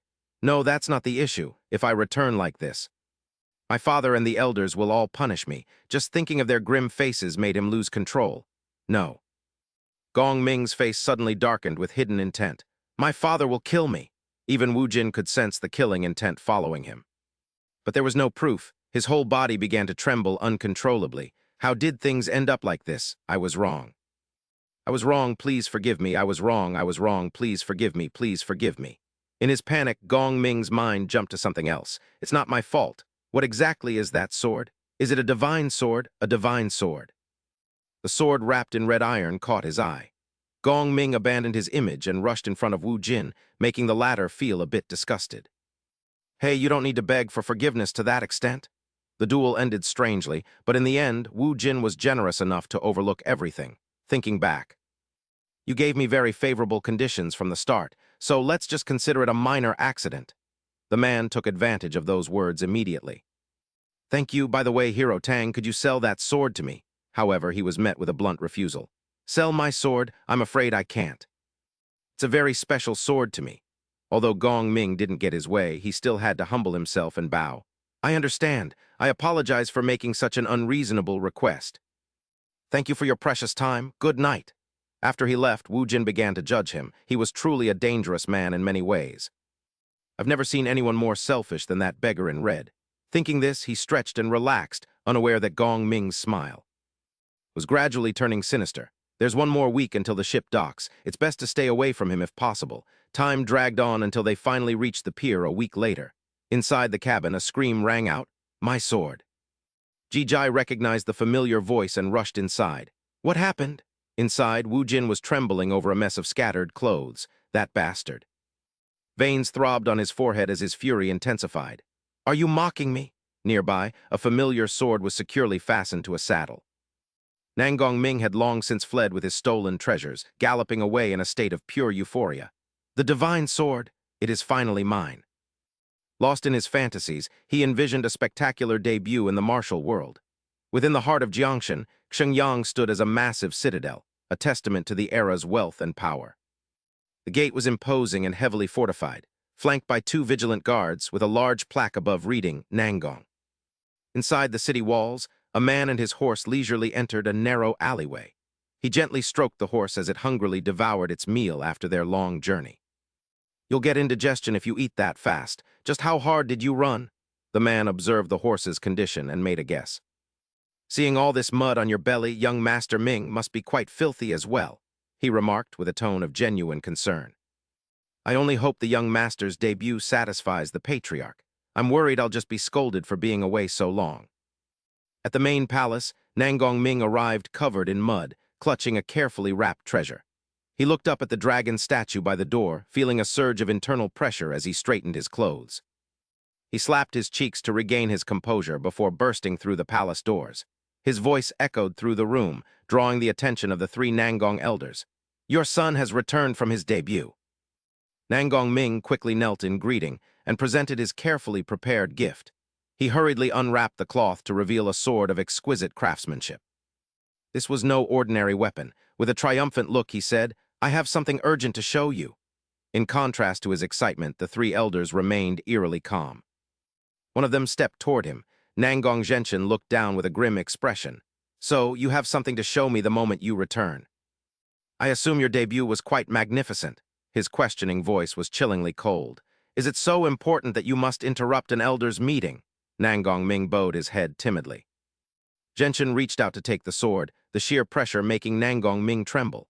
Outside the Nangong gates, a festive crowd had gathered, and Wu Jin's group had also arrived. Li Chang remarked that it looked like a celebration for a successful debut. That Nangong Ming must be the son of Nangong Zhenshin, Wu Jin gasped in shock. What? One of the 6 supreme masters, the sword demon. Nangong Zhenshin? Wu Jin looked at the banquet hall. Li Chang explained, indeed, that is why they are hosting such a grand feast. And I'm sure it was a very successful debut, he added with a mocking smile. Mainly because he stole 4 swords. Wu Jin's expression turned grave. You mean? As Li Chong, Wu Jin, and the others entered, Wu Jin remained confused. How can theft be considered a success? Li Chong put an arm around him and explained, "Do you think he'll tell his father he stole them?" He predicted the boy would concoct a story about destiny to explain the swords. "Just like that podium over there," Wu Jin muttered, frowning at the flowery display. Li Chong raised his voice excitedly. "No, this is actually working out perfectly. A banquet with so many witnesses is the ideal place to catch a thief whose father is Nangong Zhenshin." The naive Wu Jin still didn't understand. "Do you have a plan?" Li Chong countered, "A plan? Do you think a half-baked plan would work against a sword demon at the peak of the martial world's most powerful clan?" Wu Jin spoke up cautiously. "Wouldn't it be better to wait until the banquet ends? If we ruin it, we'll just make enemies." Li Chong burst out laughing at Wu Jin's bewilderment. "You fool, it's better to be a mad dog than someone easily trampled." He explained that nobles care only about reputation. Li Chong smiled mischievously. "There's only one way to handle them, expose their shame in public, like a mad dog." Just then a man waved and approached them. "Hey, Li Chong," he called out warmly, as if they were old acquaintances. "I didn't expect to see you at the banquet." The man was Nangong Zhenai. Li Chong's savage reply immediately stunned Wu Jin. "It's been nearly 10 years, Nangong Zhenai. Does that left arm I severed still itch?" Zhenai remained cheerful, showing his empty sleeve. "Still talking nonsense, I see. It makes me stand out. You should tell people you cut it to save it from rot." He then turned to Wu Jin. "By the way, it's the first time I've seen you with a companion. Who is this young man?" Li Chong didn't hide the truth. "He's a physician I'm traveling with." "He has some business with your family," Li Chong added. Zhenai's face turned pale. "Business?" Before he could say more, the opening gong sounded. A servant announced, "Patriarch Nangong Zhenshin and young master Nangong Ming." They entered to cheers and congratulations. "Hero Nangong, congratulations!" Nangong Ming led the way, carrying an intricately carved wooden box. Zhenshin and Zhensong followed behind with stern expressions. The sword was removed from the box and placed on a prepared display rack. Looking down at the crowded hall, Zhenshin swept his sleeves and greeted them. "Thank you all for attending the celebration of my son's debut." Though he lacks experience, he encountered a rare opportunity during his travels, he introduced modestly. "He has acquired a divine sword, so I raise this glass to the heavens." Nangong Ming sat to the side, beaming with pride. The guests raised their glasses in toast. "Heroes, let us celebrate this heaven-sent fortune together." Zhen Tian raised his wine cup with pride to honor the Nangong clan, his cheers making the atmosphere even more festive. He congratulated Nangong Zhen Tian and the hero Nangong Ming for his righteous deeds, while Ming stood beside his father, unable to hide his smug expression. He remained immersed in his victory, oblivious to the approaching storm, while below the banquet, Zhenyi began to tremble violently after speaking with Li Chong. His expression darkened as he realized Ming had taken that sword, wondering how he could have told such a grave lie. Zhenyi clenched his fists, knowing that if the clan leader learned the truth, he would destroy the boy's dantian or imprison him in the lightning dungeon forever. Wu Jin asked Li Chong in shock if he would truly destroy his own son's dantian.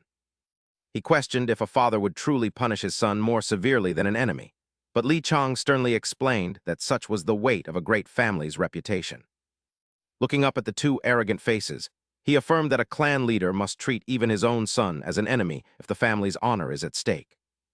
Li Chong firmly stated that preserving the family's reputation was the duty of every descendant, leaving Wu Jin hesitant as he considered the consequences of reclaiming his sword from that scoundrel.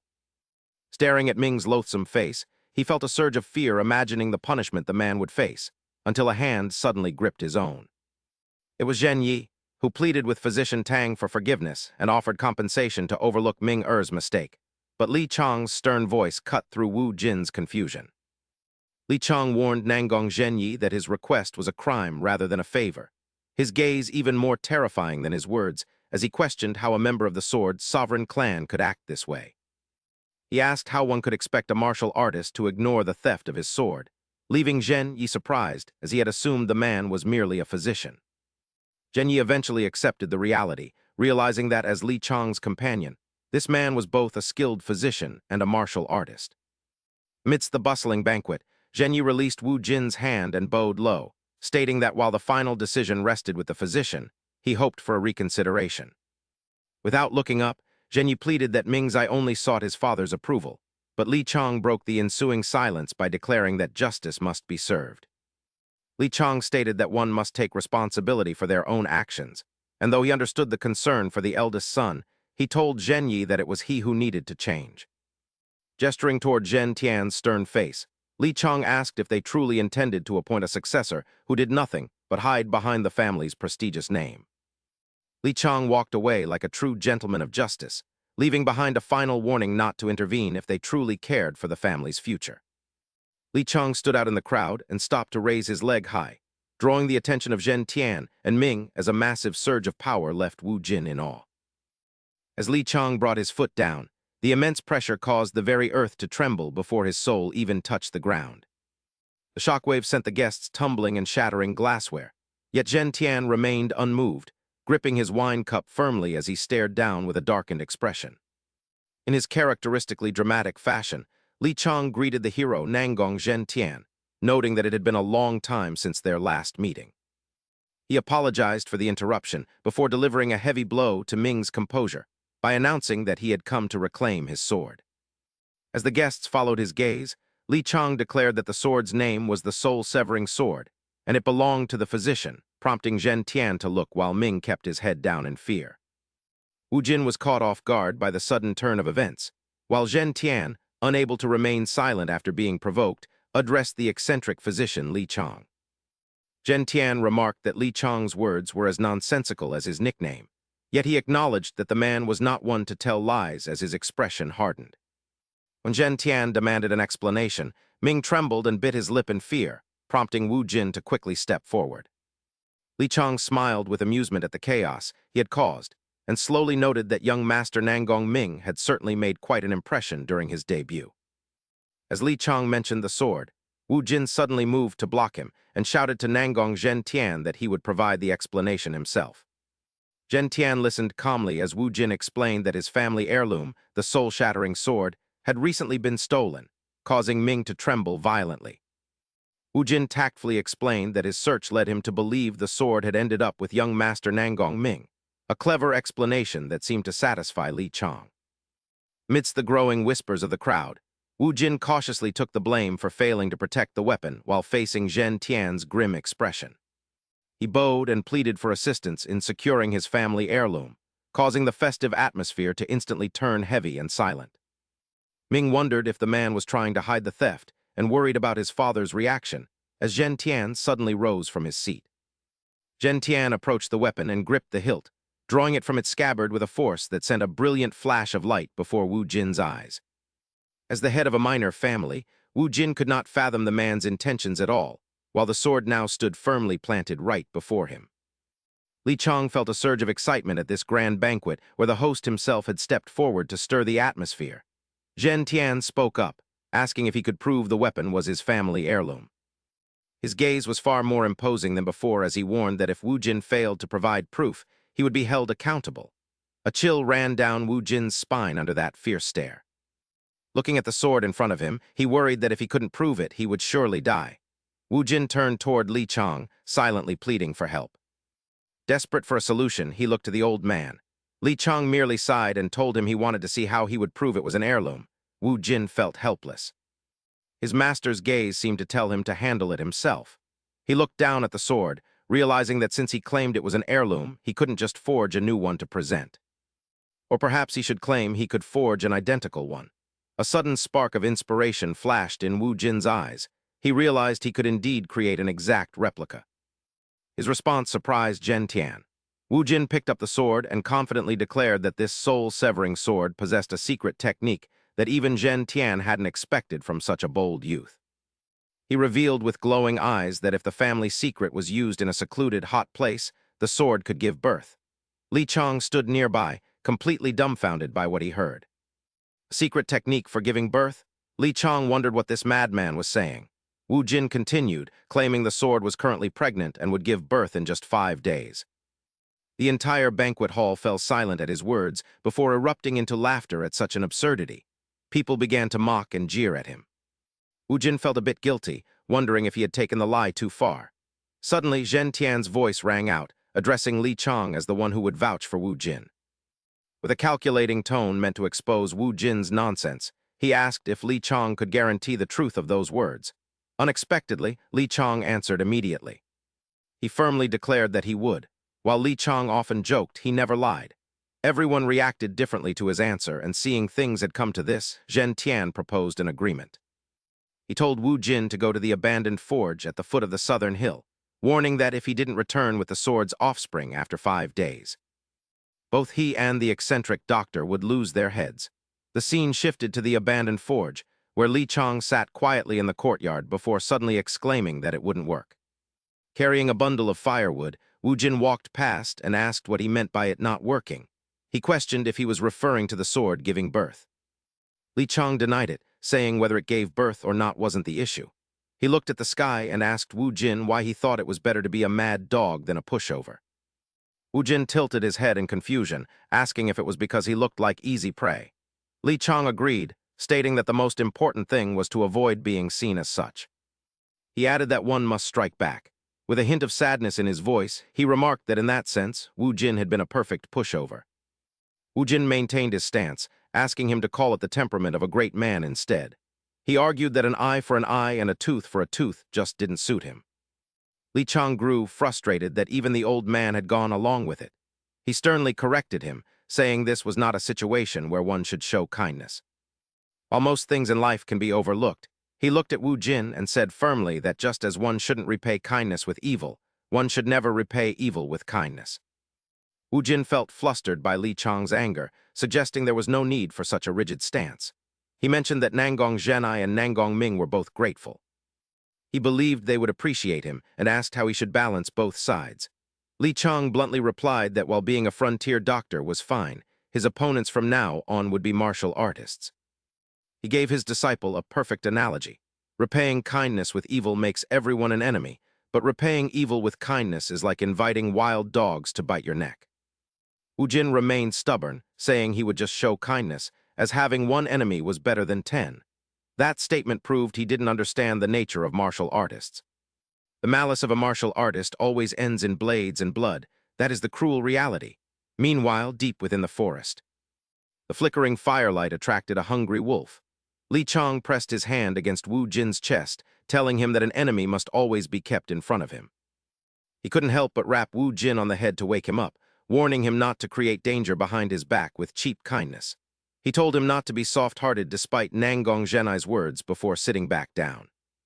As a doctor, he would inevitably show countless acts of kindness, which made it even more important to remember this. He glanced at Wu Jin with a hint of pity and asked if he understood. Whether good or bad, what is received must be repaid. He shouldn't wait until he was beaten to realize this. Outside, the wolf had already been struck down by a mysterious figure.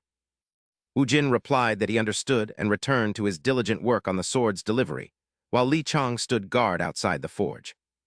5 days later, most of the banquet guests gathered at the Nangong residence to await the results.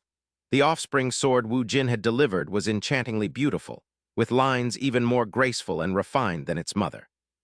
The sound and movement of the blade were so fluid and smooth that the opponent's sword had snapped in half before anyone noticed. The broken shards fell to the ground, leaving everyone in shock. Everyone stared in utter disbelief as the renowned sword was snapped in two, leaving them all stunned by the legendary blade from the Tales of Infinity. They are divine blades, both are divine swords. The appraiser concluded that both were god-tier artifacts. Gong Ming grew increasingly anxious, certain that one of them had to be a fake. I assumed you had merely found a similar sword within 5 days, but it truly appears as though the sword has birthed a child, the appraiser remarked while examining the blade closely, noting how its sharpness seemed to vibrate through the air. With such perfect balance that it felt weightless, I cannot even distinguish which one Gong Ming brought back earlier, he concluded with absolute certainty, declaring them twin blades forged by the same hand as Zhen Tian suddenly burst into laughter. His laughter grew more manic than ever before as he agreed they were indeed twin blades, and then Zhen Tian suddenly pointed in a different direction. Because the mother sword is right there, Wu Jin cooperated by raising the blade and swinging it to shatter the appraiser's weapon, proving they were all authentic. He then held the sword high for everyone to admire the 3 blades, while Gong Ming continued to play along with the situation, stubbornly refusing to admit his guilt. I do not know how you managed this, but since you have proven yourself the sword's master, justice has prevailed, he said. only for Wu Jin to suddenly block his path and repeat the 4 words Gong Ming had just uttered, agreeing that justice had indeed triumphed. Even a common stray dog seeks a den when it is time to give birth. Yet Wu Jin ultimately chose to help Gong Ming conceal his crime regardless of the circumstances. There must be a reason this blade ended up with young Master Nan Gong Ming, so I thank you for safeguarding the soul-severing sword all this time. He offered a friendly smile and handed the sword to Gong Ming, asking him to treasure it, while they were in a VIP guest room at the Nan Gong residence. Wu Jin spoke with a tone of relief, admitting he truly thought he was finished, but noting that such an ending was acceptable enough. The old man, Li Zhang, sneered and asked if he was referring to hiding his trembling legs before patiently advising him that while things went smoothly this time, there were no guarantees for the future, warning him never to forget those hyenas as Wu Jin sighed in relief while clutching his sword. He promised to remember that well, but Li Zhang's subsequent thought piqued Wu Jin's curiosity when the old man grinned and remarked that the matter had not yet reached its full conclusion. Debts must always be repaid, and now it is time for us to collect, my partner, he said, leaving Wu Jin to question what he meant by collect just as a knock sounded at the door. Zhen Tian entered holding a sword with Gong Ming trailing behind him, prompting Li Zhang to mockingly remark that the tiger had indeed appeared, still possessing that same intense gaze and aura. It was unmistakably Nan Gong Zhen Tian, while Gong Ming looked as if he wanted to crawl into a hole and hide, as Zhen Tian began by calmly offering an apology. My foolish son has committed a grave sin, and I heard that Gong Ming had fled with the sword, is that correct? Zhen Tian asked, and as Wu Jin broke into a nervous sweat, Zhen Tian reassured him not to be evasive because the boy had already confessed everything before returning the sword to Wu Jin. Now that everything is clear, I must settle the debt for his wicked behavior, Zhen Tian declared, leaving Wu Jin to look up in confusion at the mention of settling a grudge as Zhen Tian began to interrogate his son. Gong Ming, what became of the maid who stole the silver ring 2 years ago? Zhen Tian asked, and as Wu Jin began to piece it together, everyone fell silent while waiting for Gong Ming's response. With a trembling voice, Gong Ming revealed that her wrist had been severed, an answer that seemed to explain everything and left both Wu Jin and Li Zhang wide-eyed with shock. Zhen Tian continued with an uncompromising gaze, his verdict already decided, and he drew his sword without a moment's hesitation as Wu Jin watched in utter disbelief. The image of the father swinging his sword and the son's terrifying cruelty stood in stark contrast to a sudden memory of a diligent and adorable young Gong Ming practicing at the martial arts hall one afternoon. The Nan Gong plaque and the dragon statue had become symbols etched into Gong Ming's mind as he reminisced that in every memory he possessed, he was always holding a sword. Playing gradually turned into studying and then became a way of life, as he remained honest and precise while practicing the predetermined sword forms. Deep-seated thoughts were planted in his mind that this was the path his father and the clan had laid out for him, the journey to becoming the family head through rigorous discipline and training. As his father's face appeared before him, Gong Ming felt a flicker of fear, yet he told himself he could endure anything, whether it was the training, the discipline, or the cruel lashings. Whether in his childhood or the present, facing his father's cold back always weighed heavily on Gong Ming's heart, as that silhouette seemed to tell him he was still lacking. You are still inadequate, so you must rise up to become worthy of the position of family head, a command that acted as an invisible pressure building up over the years. He shouted out that he would do anything at any cost, which was why he had stolen the sword, as his desperate craving for recognition strangled his integrity, leading him to act despicably. He believed that only achieving his goal mattered, and that by becoming strong with the divine sword, he had received praise for the first time. But he suddenly realized that this was merely an excuse he had clung to for survival. As his father swung the blade, he felt as if a great weight had been lifted, but now that he no longer needed excuses, a sword hilt suddenly blocked the strike intended to take his hand, leaving him stunned. He might have ended up like Zhen Yi if not for the person who blocked Zhen Tian's strike, who was none other than Wu Jin, prompting Zhen Tian to question the young hero. "Why did you block the blade? For should the hand not pay the price for its own mistake?" Zhen Tian asked, to which Wu Jin gritted his teeth and admitted that a mistake had indeed been made. However, he countered logic with logic, calmly explaining that since Zhen Tian had heard the whole story, he should know that Wu Jin was also taught to repay whatever he had received. He asked what he had taken to repay young Master Gong Ming's error, adding that if a debt is repaid, then that should be sufficient, a statement that left everyone in the room astonished.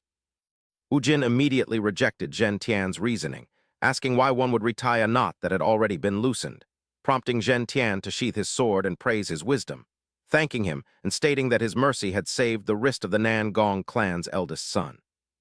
As a family head promoted by the Zhen Tian lineage, thanks to you, we have managed to conceal the Nangong family's disgrace.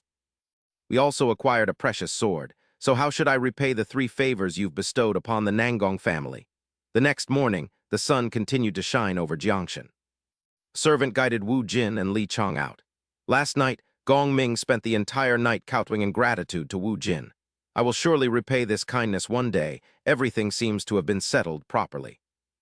As they prepared to leave, the servant asked if he truly forged the divine sword in just 5 days.